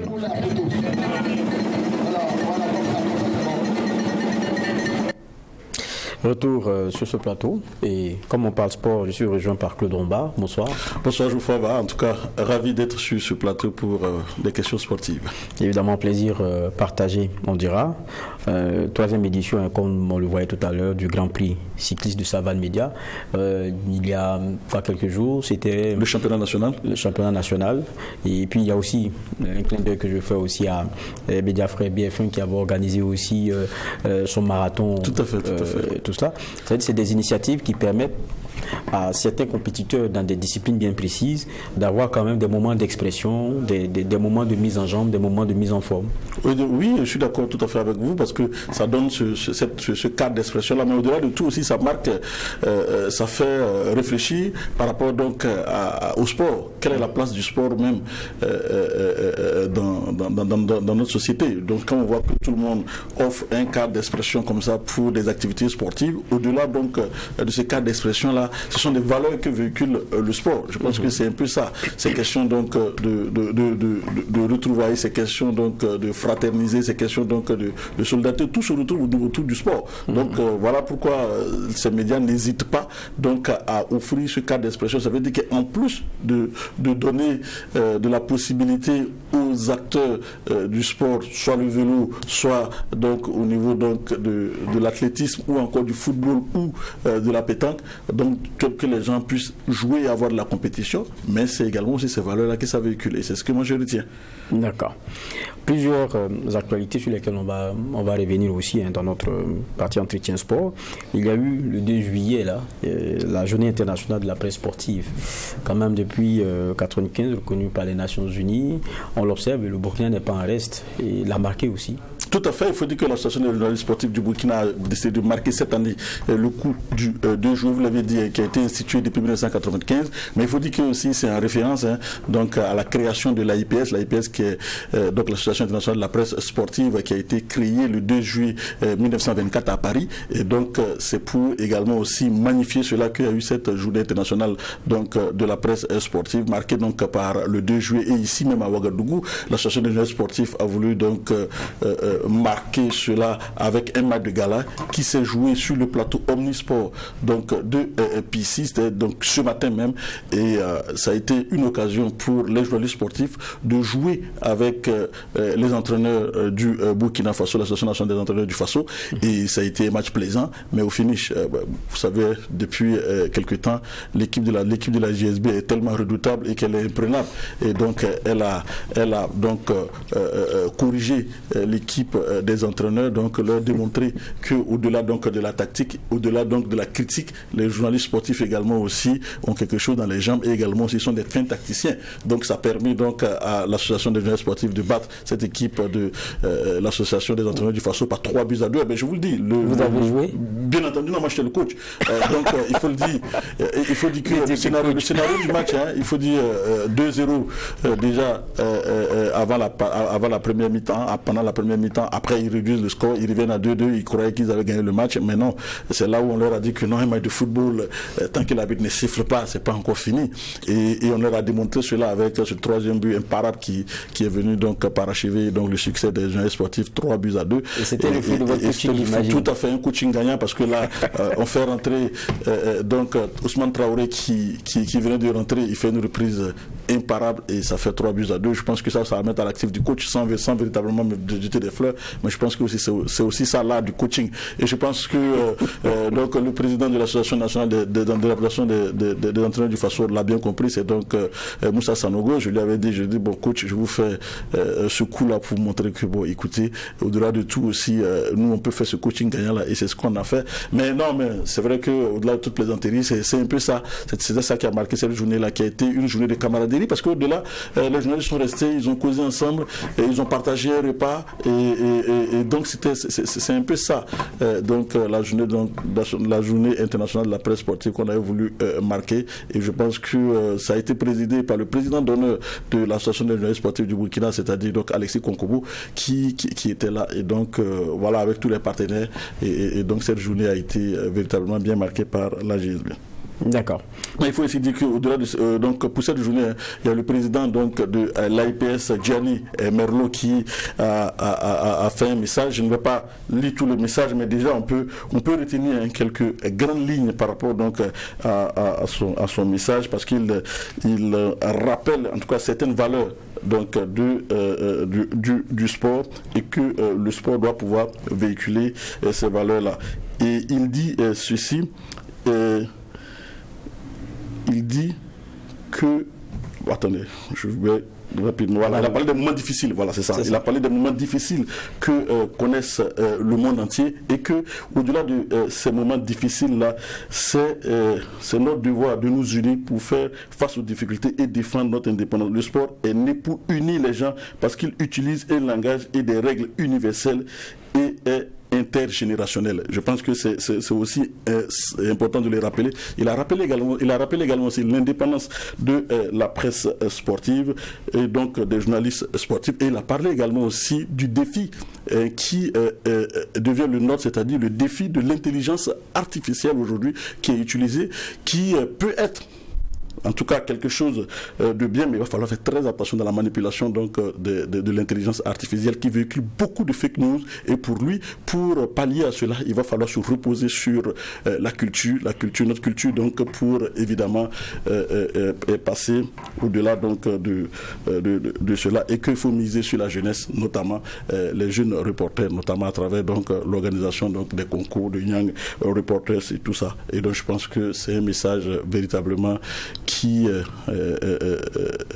je pense, est d'actualité. Évidemment. Donc on boucle donc sur cette journée internationale de la presse sportive. C'était le 2 juillet, pour le rappeler. Et puis on a eu un classement aussi cette semaine. Tout à fait. Et on a vu que le Burkina, c'est pas si bon. Quand on dans le classement FIFA, il faut dire que le classement FIFA est tombé depuis ce jeudi. Voilà, il faut dire que chaque mois, perd des places. Chaque mois pratiquement la FIFA remet à jour pas tout le temps, mais très souvent, en tout cas, essaie donc de mettre à jour son classement des meilleures nations de football. Et pour ce mois, ce classement est tombé. On remarque que la défaite face à l'équipe du Cap-Vert, ça a fait très mal au Burkina Faso, parce que cette défaite fait reculer le Burkina Faso de près de 17 points. Donc 17 points, c'est énorme. Et le Burkina Faso perd du coup une place au classement africain et se retrouve maintenant 10e sur le plan africain. Mais au niveau mondial, le Burkina perd 5 places, puisque de la 50e place, le Burkina passe aujourd'hui 55e au niveau mondial. Et donc, on le voit, c'est évident que ça tombe mal, parce que, comme vous le savez, ce classement-là vient également aussi comme le dernier classement avant le tirage au sort des éliminatoires de la Coupe du Monde. Les implications, qu'est-ce que voilà, ça peut les implications, il faut dire que on savait déjà que les éliminatoires de la Coupe du Monde allaient se passer, et qu'il allait avoir 9 poules. 9 poules de 6 équipes chacune, et que les premiers de chaque poule soient qualifiés directement pour la phase finale de la Coupe du Monde, et que les deuxièmes, les meilleurs deuxièmes, les 4 meilleurs deuxièmes vont se rencontrer autour d'un tournoi pour que le vainqueur puisse aller jouer un match de barrage pour se qualifier peut-être la 10e place africaine à la Coupe du Monde. Donc on se disait que c'était quand même un coup à jouer pour le Burkina Faso, qui a longtemps flirté avec la 9e place, donc qui était potentielle tête de série par rapport donc à ce classement FIFA là. Mais malheureusement, je trouve que dans ce dernier classement, qui est pris en compte pour évidemment élaborer les chapeaux donc de ces éliminatoires donc de la Coupe du Monde 2026, on se rend compte que le Burkina Faso est 10e, et donc si le Burkina Faso est 10e, le Burkina Faso perd donc du coup la place d'être de tête de série, et donc c'est la conséquence majeure par rapport à ça. Voilà pourquoi on disait que ce match, au-delà de ce qu'on dit, le Burkina Faso est qualifié pour la CAN, également aussi à un autre enjeu, parce que de plus en plus au niveau donc de la FIFA, les fenêtres FIFA ne sont plus considérées comme des fenêtres des matchs amicaux ou autres, c'est des matchs qui comptent également aussi pour le classement FIFA. Voilà pourquoi même s'il y a une fenêtre, si vous n'arrivez pas à jouer, vous dégringolez au niveau du classement.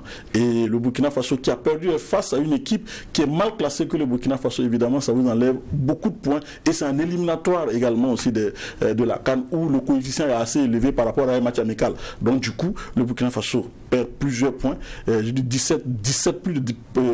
plus de 17 points et demi, donc se retrouve aujourd'hui 10e, et se voit même doublé par l'équipe du Mali, qui était 10e et aujourd'hui qui se retrouve à la 8e place, puisque le Mali double également aussi la Côte d'Ivoire qui perd une place, et la Côte d'Ivoire qui devient 9e.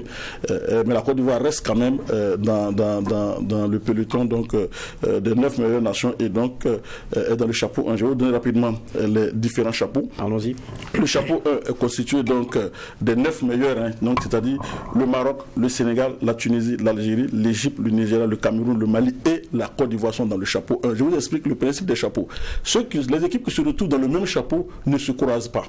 Ça veut dire que quoi?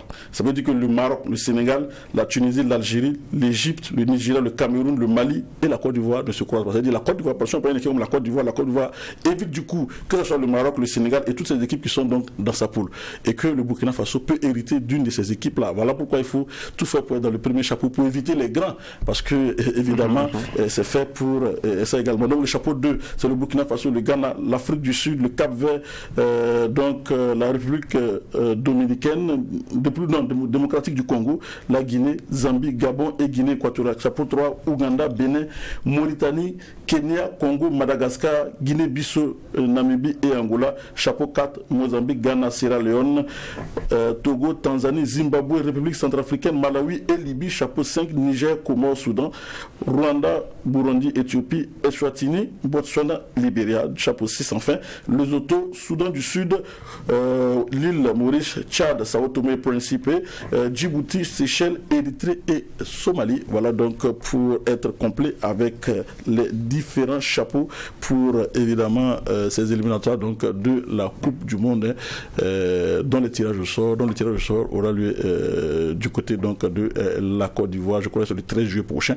donc dans quelques jours, pour connaître donc la poule du Burkina Faso et les différents adversaires des étalons du Burkina Faso dans ces éliminatoires de la Coupe du Monde 2026. Il faut rappeler que ces éliminatoires, la Coupe du Monde reste quand même un objectif pour le Burkina Faso qui n'a jamais participé, et je pense qu'au-delà donc du concept d'aller au Qatar, je pense que c'est le moment plus que jamais donc de tenter le coup. On a dit, l'Afrique a 10 places à prendre au niveau donc de cette coupe du monde. C'est la première fois une coupe du monde qui aura lieu du côté donc des États-Unis, du Canada et bien entendu du Mexique. C'est-à-dire 3 pays qui vont donc arbitrer cette coupe du monde. C'est une aubaine, et 9 places directes pour les équipes africaines, c'est une première. Et je pense que le Burkina Faso, qui a longtemps je dis dans le classement FIFA, tourne autour des 10 meilleures nations africaines pendant plusieurs années. Je pense que c'est le moment plus que jamais pour le Burkina Faso de franchir le pas et de se retrouver à une Coupe du Monde. Il y a beaucoup d'implications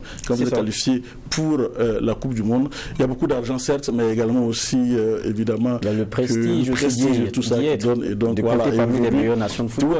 Tout à fait. Aujourd'hui, on peut dire que le Burkina Faso regorge de joueurs qui sont capables de pouvoir aller titiller ce duo. Voilà pourquoi on regrette pas de regret, parce que si vous voulez vous qualifier également aussi, il va falloir aussi croiser des grands pour vous qualifier. Mais être tête de série également, vous l'avez dit, ça compte pour le prestige, et ça fait que on vous vaut beaucoup de respect. Voilà pourquoi il est important donc de tenir compte de cela. C'est vrai qu'il n'y a pas de conséquences sur les éliminatoires donc de la CAN, le Burkina étant déjà qualifié, mais on le voit directement, les conséquences sur les éliminatoires de la Coupe du Monde, on le voit déjà. Mais ce n'est pas, je pense qu'on va pas adopter une figure. Vous relativiser, mais au fond, c'est des calculs qu'il faut faire. C'est-à-dire que tous les matchs jouent crânement. Ceux qui nous disaient, bon, écoutez, on est déjà qualifié, mais voilà que ça nous revient à la figure.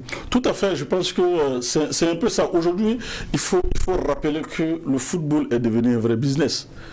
Et aujourd'hui, dans le football, c'est vrai que le Burkina Faso, donc au niveau du championnat national, ou en tout cas au niveau donc de notre football en tant que tel, on n'est pas encore professionnel, mais tout est en train d'être fait ou est en train d'être mis, non seulement par la CAF et la FIFA. On reviendra tout à l'heure sur les exigences de la CAF, par la CAF et la FIFA, pour qu'on puisse aller au professionnalisme et pour qu'on puisse aller vers le football business. Parce que là, quand vous regardez ces questions donc de points que la FIFA a mis en place, et que ces systèmes-là, au départ, où les équipes ne pouvaient pas jouer, ou en tout cas, si vous ne jouez pas, donc les matchs amicaux, c'était devenu, ça ne compte que pour du beurre, mais aujourd'hui, les matchs amicaux deviennent une exigence. C'est ce qu'on appelle les fenêtres FIFA. La FIFA ouvre des fenêtres pour permettre aux internationaux de jouer, les équipes nationales de jouer, et en même temps aussi, ça génère des droits de télé, ça génère également, vous savez, aujourd'hui, beaucoup d'hommes aiment le football, et donc, du coup, ça donne de la compétition. Il n'y a plus de matchs amicaux en tant que tel, parce que ça devient, tous ces matchs deviennent de la compétition.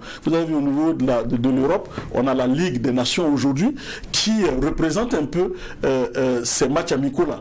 Voilà, il n'y a plus de matchs amicaux, ça devient maintenant une compétition, et ça permet également à ces équipes-là de se préparer pour les autres séances, et que également si ça génère, parce que ce sont des matchs sur lesquels on parie, ce sont des matchs sur lesquels on met beaucoup d'argent pour aller les suivre, ce sont des matchs sur lesquels les télévisions aussi s'arrachent, donc du coup ça devient véritablement un business, ça devient un spectacle. Donc il n'y a plus de matchs amicaux, il n'y a plus de petits matchs, tous les matchs comptent, et toutes les fenêtres FIFA doivent être mises à profit pour évidemment engranger des points. Plus vous avez des points, plus vous avez de prestige, et plus vous avez de prestige, vous êtes coté, et quand vous êtes coté également aussi, la cagnotte aussi monte, parce que évidemment tout le monde veut vous croiser. On a vu le Burkina Faso qui a joué ce match de prestige contre la Belgique, parce que le Burkina Faso était bien coté, et que la Belgique voulait jouer avec un pays africain, et ça s'est porté sur le Burkina. Aujourd'hui, vous avez vu le Sénégal qui allait battre en amical l'équipe nationale du Brésil. C'est dire que les choses sont en train de monter en puissance, et il va falloir aller avec, et ne pas minimiser les choses. Il faut aller vers le professionnalisme, il faut prendre tous les matchs. Vous l'aviez dit, il n'y a pas pas de petits matchs.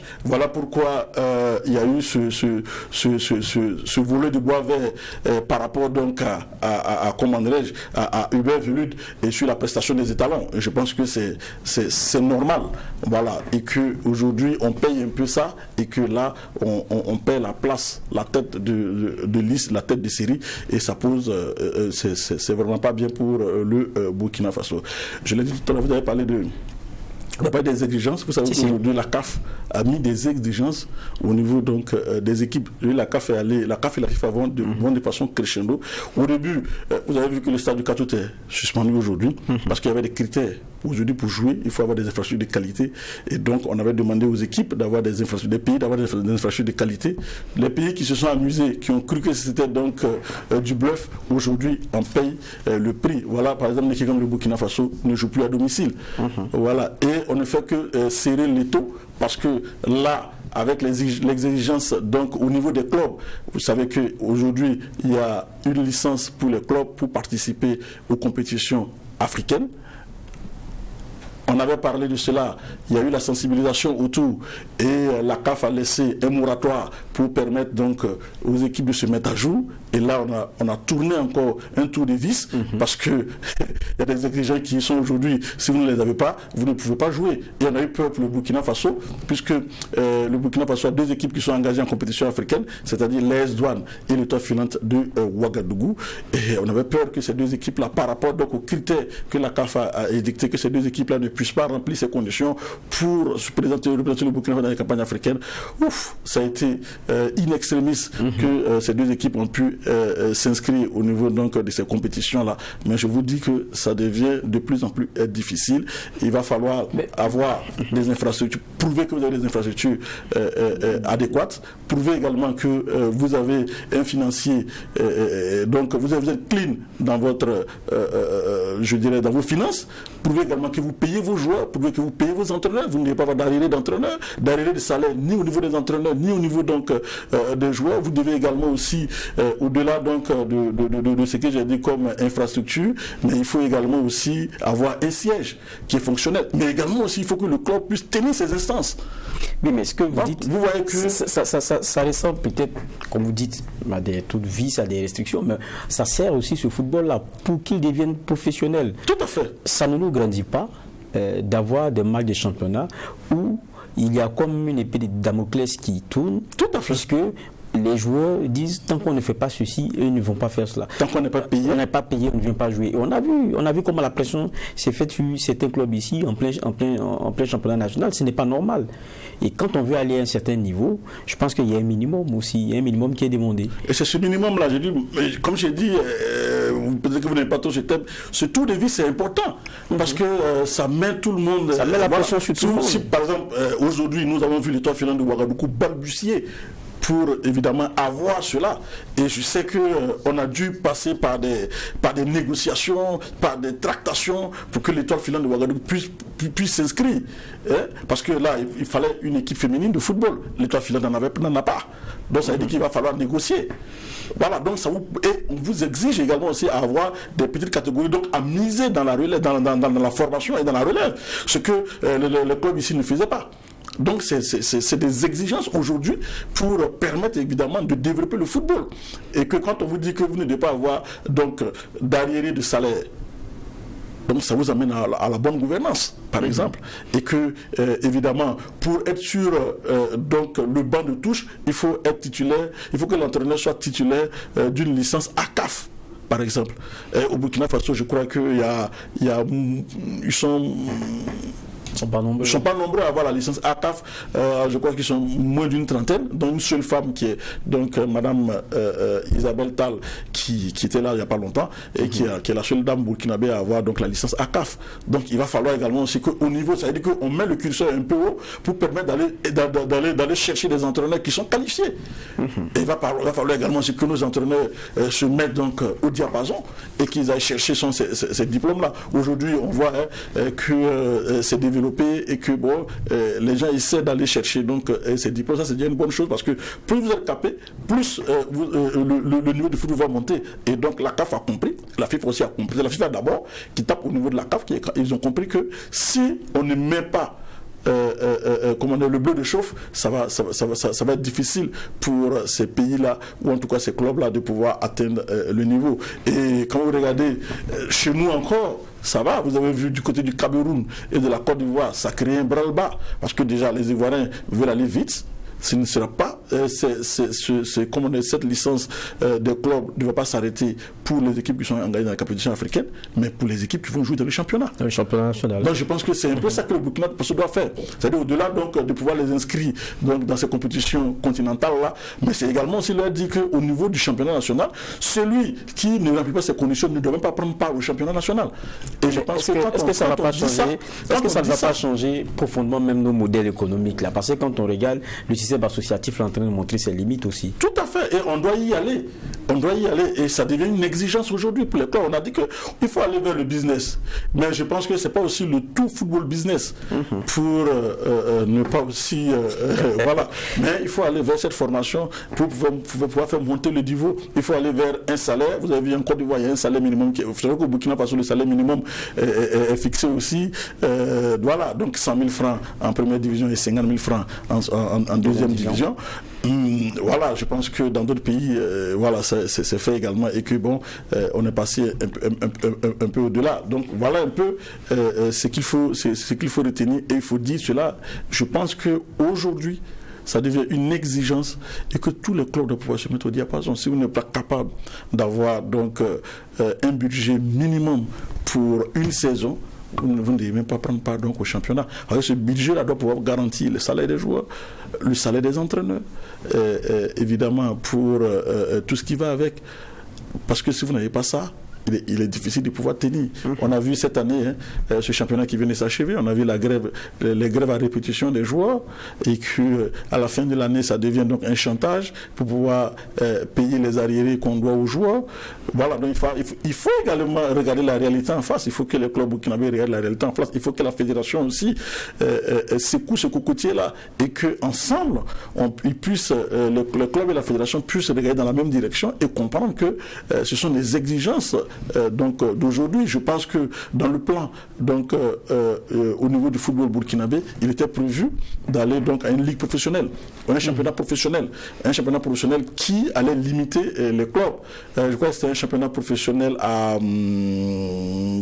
16 équipes, 12 équipes, voilà, un championnat professionnel à 12 équipes pour évidemment faire monter les enchères. Je pense que c'est comme ça qu'il faut aller. Il ne faut pas prendre jusqu'à 16, 17, 18 ou 19 équipes pour des besoins électoralistes, mais il faut aussi aller vers ce qu'on appelle l'élite, et donc avoir un championnat d'élite avec un minimum d'équipes, mais également aussi qui sont capables de pouvoir garantir évidemment l'efficacité au niveau donc de la gestion financière, l'efficacité au niveau donc du niveau même d'ensemble des joueurs, et je pense que ça va faire monter évidemment le football burkinabé. Je pense qu'il faut y aller, il faut aller vers cette professionnalisation, ce championnat professionnel là, avec des clubs professionnels à 12 d'abord.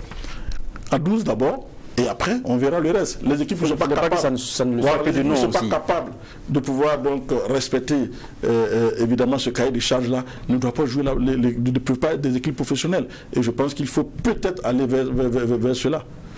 C'est un sujet qui vous tient à cœur. On va terminer avec le dernier, parce qu'il y a aussi l'AMAF, l'amicale des arbitres du Burkina, qui a posé la problématique, notamment du rayonnement de l'arbitrage burkinabé. Et c'est vrai qu'on a la partie, on va dire, ludique, avec les rencontres sportives, mais il y a la réflexion aussi, parce que quoi qu'on dise, on a un arbitrage qu'on doit pouvoir promouvoir, et comme on le voit pour certaines nations, avoir des arbitres, c'est bon d'avoir une équipe étalon qui va loin, mais on a des Burkinabés aussi qui font des formations, qui sont des arbitres aguerris. Il faudrait qu'à l'international, lors de grandes compétitions, on peut y voir leur nom inscrit et qui plus est peut-être pour des finales même pas sur le continent, qu'on puisse les avoir.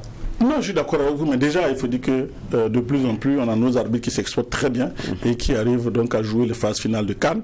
On avait même une arbitre, Elodie Soumé, qui a même arbitré la phase finale de la Coupe du Monde Coupe du Monde féminine des U20, je crois.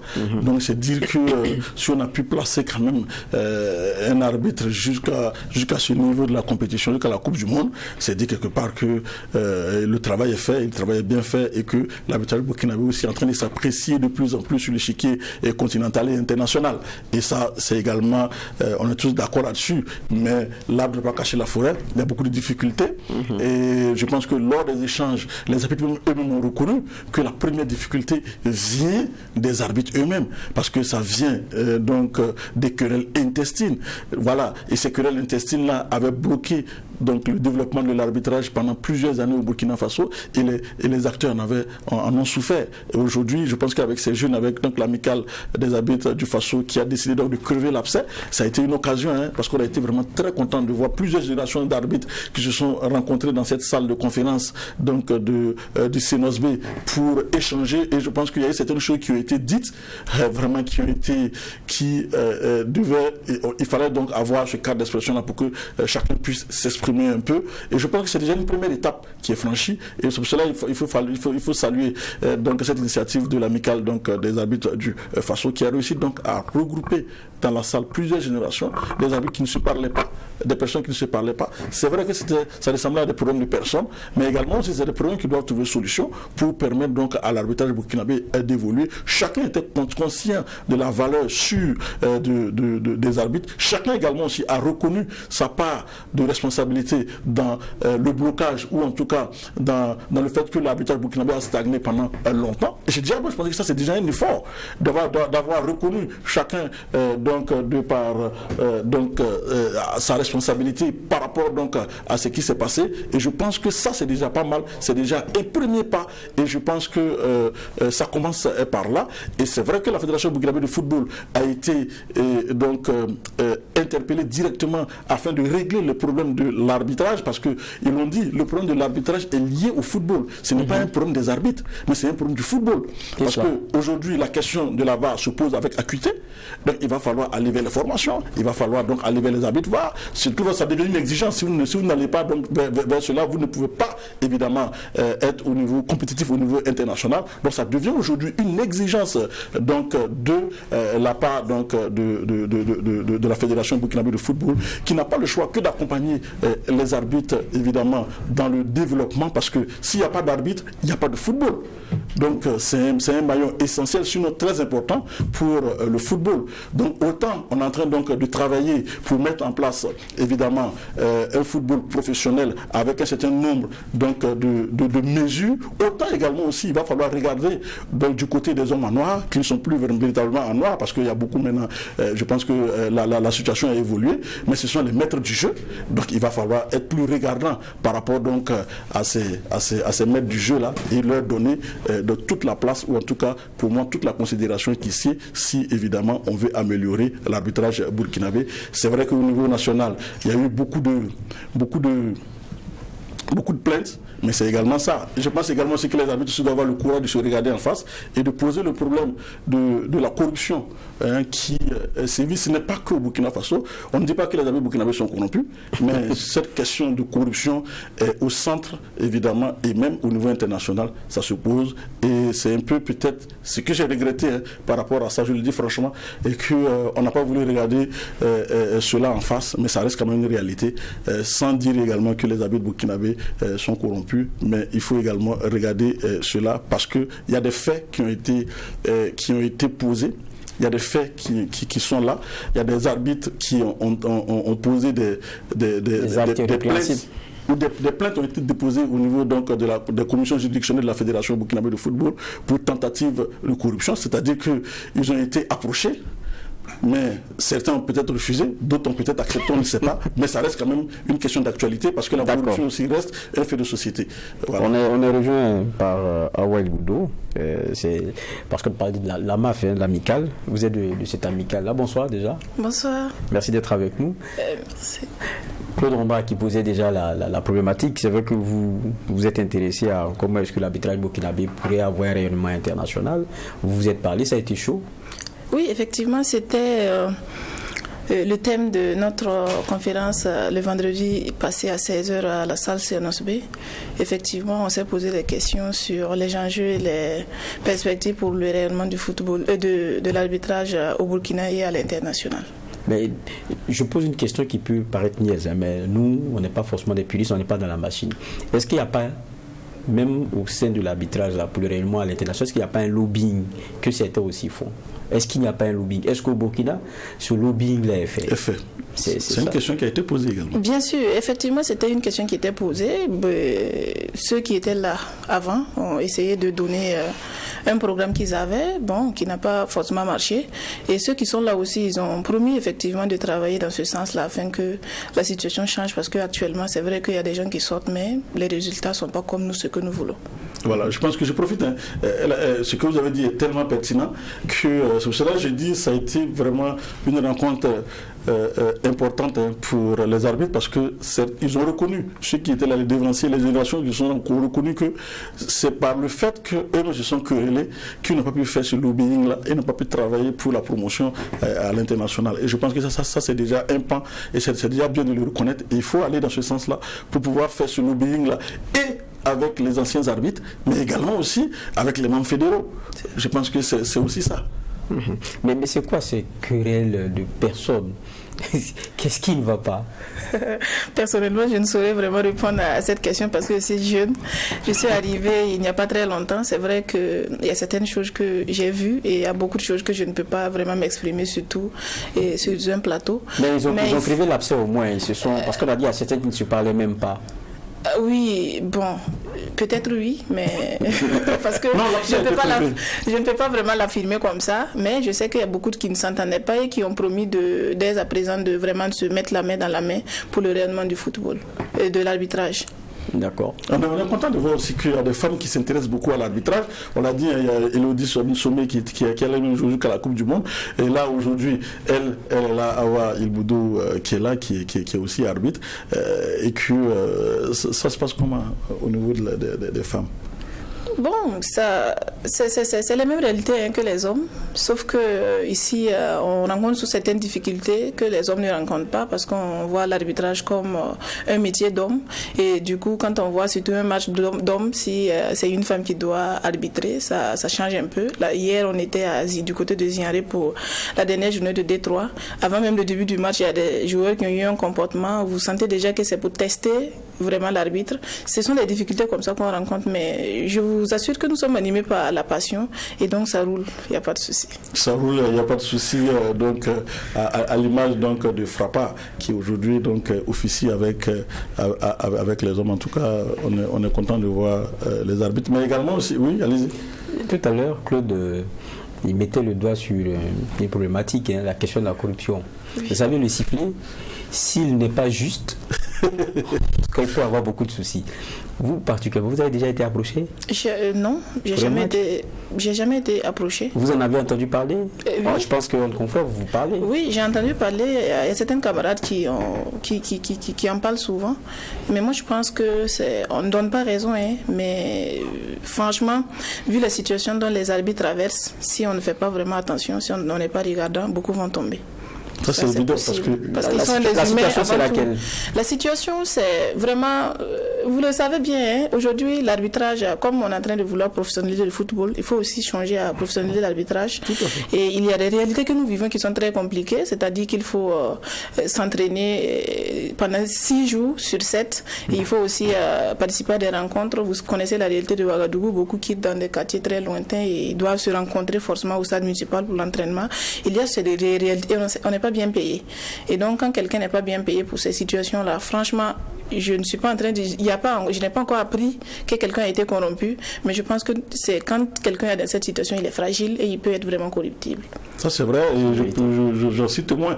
Je pense qu'elle le dit, si au niveau donc, du football, on va vers la professionnalisation en fixant évidemment des barèmes, il faut aussi arriver donc à fixer ces barèmes-là, ces taux-là, au niveau donc, des arbitres. Je vous assure qu'à un moment donné, les arbitres sont obligés, même la nuitée, pour pouvoir passer la nuitée, c'était devenu compliqué. Je pense que quelque part, il y a eu une nette amélioration, pas une nette amélioration, une petite amélioration par rapport donc à ces prises en charge là. Mais il va falloir donc redoubler d'efforts si on veut véritablement mettre l'arbitre à l'abri, évidemment, de ces situations là. Donc voilà. Mais il n'y avait pas que des débats, il faut le dire, par rapport donc à ces activités de la MAF. Il y avait aussi ce côté sportif, parce qu'il y a eu un tournoi de football qui a été organisé. D'accord. Vous voulez que je vous en parle? Allez-y. Non, parce que là, il y avait l'équipe de la redoutable équipe de la GSB était engagée dans cette compétition, et elle a encore fait parler d'elle, parce que après avoir écarté donc l'équipe de la police nationale, une équipe de la police nationale aussi renforcée par 5 joueurs qui avaient donc la licence, qui ont joué la première division, dont le capitaine Nadenga au niveau donc de l'équipe de l'AS Police, mais ils n'ont pas pu tenir face à l'équipe de la GSB qui les a éliminés, bien entendu. Après, on se retrouve en demi-finale avec une équipe qu'on connaît bien, qu'on appelle Samedi Matin. Mais bon, je pense également aussi, elle a dit quelque chose, elle a touché du doigt un problème, c'était une question d'arbitrage. Je pense que quand vous marquez un but totalement valable et que l'arbitre refuse ce but pour des questions que vous posez si ça existe, et que bon, après vous faites éliminer au tir au but, bon, on l'accepte. Parce que le boulot n'est pas d'accord. On l'accepte comme ça, et on sort 3e. Mais ça ne nous empêche pas, évidemment, d'être heureux d'avoir participé à cela. On a vu les arbitres aujourd'hui se plaindre aussi de l'arbitrage. Donc, l'équipe des arbitres a été éliminée au premier tour, et se plaignent aussi de l'arbitrage. Donc bon, c'est vous dire que ça va. Justement, quand on parle de cet arbitrage burkinabé, dans tous les cas, derrière cela, il faut aussi une bonne formation. Est-ce que ça, vous y avez vraiment accès? Est-ce que vous êtes accompagné là-dessus? Bon, il faut dire que la Fédération burkinabé de football aussi fait des efforts. C'est vrai qu'il y a certaines formations qui est à moitié financée par la FIFA, et que la Fédération burkinabé de football fait l'effort de financer le reste. En tout cas, il reste beaucoup de choses à faire. Parce que pour un stage de 3 jours, et on doit parler et des lois qui ont changé et des comportements qu'il faut adopter, c'est-à-dire les concepts africains. Et puis bon, il faut utiliser ce savoir de 3 jours que vous avez appris pour appliquer pendant toute la saison. C'est vraiment difficile. Sinon, il y a des cadres effectivement de stage, mais ça ne suffit pas. Quand on regarde le football, ça va très vite avec la technologie qui vient. Ailleurs, ils ont des outils technologiques qui les aident. Le ballon, quand ça dépasse la ligne, il y a une montre qui vibre, c'est ce qu'on nous a dit. Oui. Quand il y a la VAR, par exemple, nous, on est encore un peu loin de ça. Alors que, quand vous parlez du rayonnement, par exemple, de l'arbitrage burkinabé à l'international, ça veut dire que vous devriez être déjà up-to-date, comme le disent les anglophones. Il faudrait que vous soyez à jour pour ces éléments-là. Quand on est dans un championnat où on discute si le ballon a passé la ligne ou pas. Où le gardien, quand il attrape le ballon, il est dans le poteau, il a mis comme ça, ça devient une polémique. Et quand on est dans ces situations-là, comment est-ce qu'on pense se réinventer pour pouvoir avoir des arguments à l'international? Effectivement, c'est vraiment difficile. Je pense que même lors de notre conférence, on en a discuté, on a essayé d'expliquer pourquoi on n'est pas vraiment représenté à un certain niveau de la compétition. Parce que lorsque vous prenez la CAN ou la Coupe du Monde, à un certain niveau, la VAR intervient. Et lorsque vous n'avez pas des arbitres qui sont formés, certifiés VAR, vous ne pouvez pas prendre part à cette partie de la compétition. Et au Burkina Faso, ce n'est qu'un seul arbitre, arbitre assistant Tiama, lui seul qui a eu une formation adéquate, qui peut vraiment arbitrer lorsqu'il y a la VAR. Et ça, déjà, c'est une difficulté. Et c'est pour expliquer un peu, si déjà on est dans des histoires de ballon qui a franchi la ligne, ballon qui n'a pas franchi, c'est qu'on est encore derrière. Ça, au moins, on ne va pas le cacher. Et c'est vraiment peut-être une occasion, de saisir qui de droit, c'est-à-dire la Fédération burkinabé de football, de faire vraiment l'effort, nous envoyer en nombre. Parce que je pense que le Maroc à côté est un pays qui forme des arbitres en VAR. Pourquoi pas ne pas nous envoyer? On va aller suivre une formation pour pouvoir avoir la chance. Parce que sans nous vanter, je vous assure qu'il y a des arbitres, il y a du potentiel. Il y a des arbitres qui peuvent officier la CAN. Ceux qui sont là-bas ne sont pas tellement mieux que nous. Et même à la Coupe du Monde, ceux qui y participent ne sont pas mieux. C'est parce qu'on avait parlé de la question du lobbying. C'est vraiment ça, plus vraiment les conditions qui ne sont pas vraiment réunies pour qu'on puisse nous inviter. D'accord. Claude ? Oui, c'est vrai que les arbitres aussi ont touché du doigt un problème. C'est la question aussi de l'entraînement. Parce qu'aujourd'hui, je pense que on est quand même frustré d'entendre que les arbitres ne peuvent même pas s'entraîner, même en nocturne, du côté donc du stade municipal Joseph Konombo, parce que on ne peut pas leur accorder la lumière pour pouvoir s'entraîner. Or, c'est des arbitres également aussi qui travaillent et qui veulent faire des entraînements également en nocturne. Ils ne peuvent même pas le faire parce que on peut pas allumer les lampadaires du stade pour eux, et ils n'ont pas un coin adéquat pour pouvoir s'entraîner. Et je pense que moi personnellement ça m'a choqué. J'ai été vraiment touché par rapport en entendant ça, parce que là vous commencez l'entraînement, vous êtes obligé d'arrêter parce qu'il n'y a plus de lumière. Voilà. Alors que bon, il y a des. Vous êtes réunis en amical. C'est des éléments que vous pouvez défendre. Oui, nous défendons. Ben, vous êtes au Burkina Faso, vous comprenez comment ça est. Et c'est vrai aussi qu'en termes de lutte, on ne peut pas se lever aujourd'hui et puis avoir tout aujourd'hui. Mais nous, on a foi que si on continue dans ce sens-là, un jour ça pourra arriver. Mais par exemple, la question du stade municipal où nous entraînons dans le noir, je pense que plusieurs fois on en a parlé avec le président de la fédération en face, qui nous a toujours promis de faire quelque chose, mais jusqu'à présent, en tout cas, on n'a pas encore eu de solution. Ça veut dire que le problème des arbitres, c'est quoi? Il faut que tout le monde se réunisse dans un coin pour l'entraînement. Et les gens, comme vous le savez, sont dans des services qui travaillent, c'est à la descente qu'on peut se retrouver, donc à partir de 17h30. On ne peut pas aussi finir avant que la nuit ne tombe. Et tout le monde ne peut pas se retrouver, par exemple, à la fédération, parce que c'était le terrain de la fédération qui était lié pour nous. C'était très loin pour que les gens y arrivent. En tout cas, la localité qui était en tout cas bonne pour nous, c'était le stade municipal. Et là-bas, depuis longtemps, on demande la lumière, on ne peut pas avoir. Je me rappelle que quand le stade municipal était en réfection, on avait demandé le terrain d'une équipe, je ne vais pas citer le nom, où les arbitres s'entraînaient. Et un soir, les supporters se sont réunis pour venir, en tout cas, s'attaquer aux arbitres. Ça n'a pas été simple, mais ça a prouvé jusqu'à quel point il faudrait vraiment qu'on revienne au stade municipal, mais toujours dans le noir parce qu'on parle, mais on ne nous écoute pas. Voilà. Et je pense que, comme elle a dit, sans arbitre, il faut que les gens comprennent. Le problème de l'arbitrage, c'est le problème du football. Sans arbitre, il n'y a pas de football. Vous allez avoir les Messi et tout. S'il n'y a pas d'arbitre, ils ne peuvent pas s'exprimer. Voilà, je pense également aussi, c'est l'une des forces aussi que les arbitres doivent pouvoir comprendre, que c'est un maillon essentiel, essentiel aussi de la chaîne. Donc il va falloir tenir compte de cela. Il va falloir donc un arbitrage performant pour un football émergent. Donc il va falloir être regardant donc à l'endroit donc des arbitres. Si vous vouliez ajouter. Oui, un arbitrage professionnel, mais déjà si on n'a même pas un terrain adéquat pour s'entraîner, vous comprenez que c'est difficile. Dans le noir, vous comprenez que si c'est juste pour faire du jogging, courir, simplement, il n'y a pas de problème. Mais s'il faut poser des ateliers que les arbitres doivent travailler, c'est très compliqué dans le noir. Ça, au moins, c'est clair. Donc, ça passe évident. Déjà par là. C'est vraiment le début. Vraiment, avoir la lumière là, ça même, c'est pour un début. D'accord, ça c'est pour un début. Il faut aussi d'abord rappeler aujourd'hui que les exigences, peut-être qu'au niveau donc, des tests physiques, il va falloir donc y aller.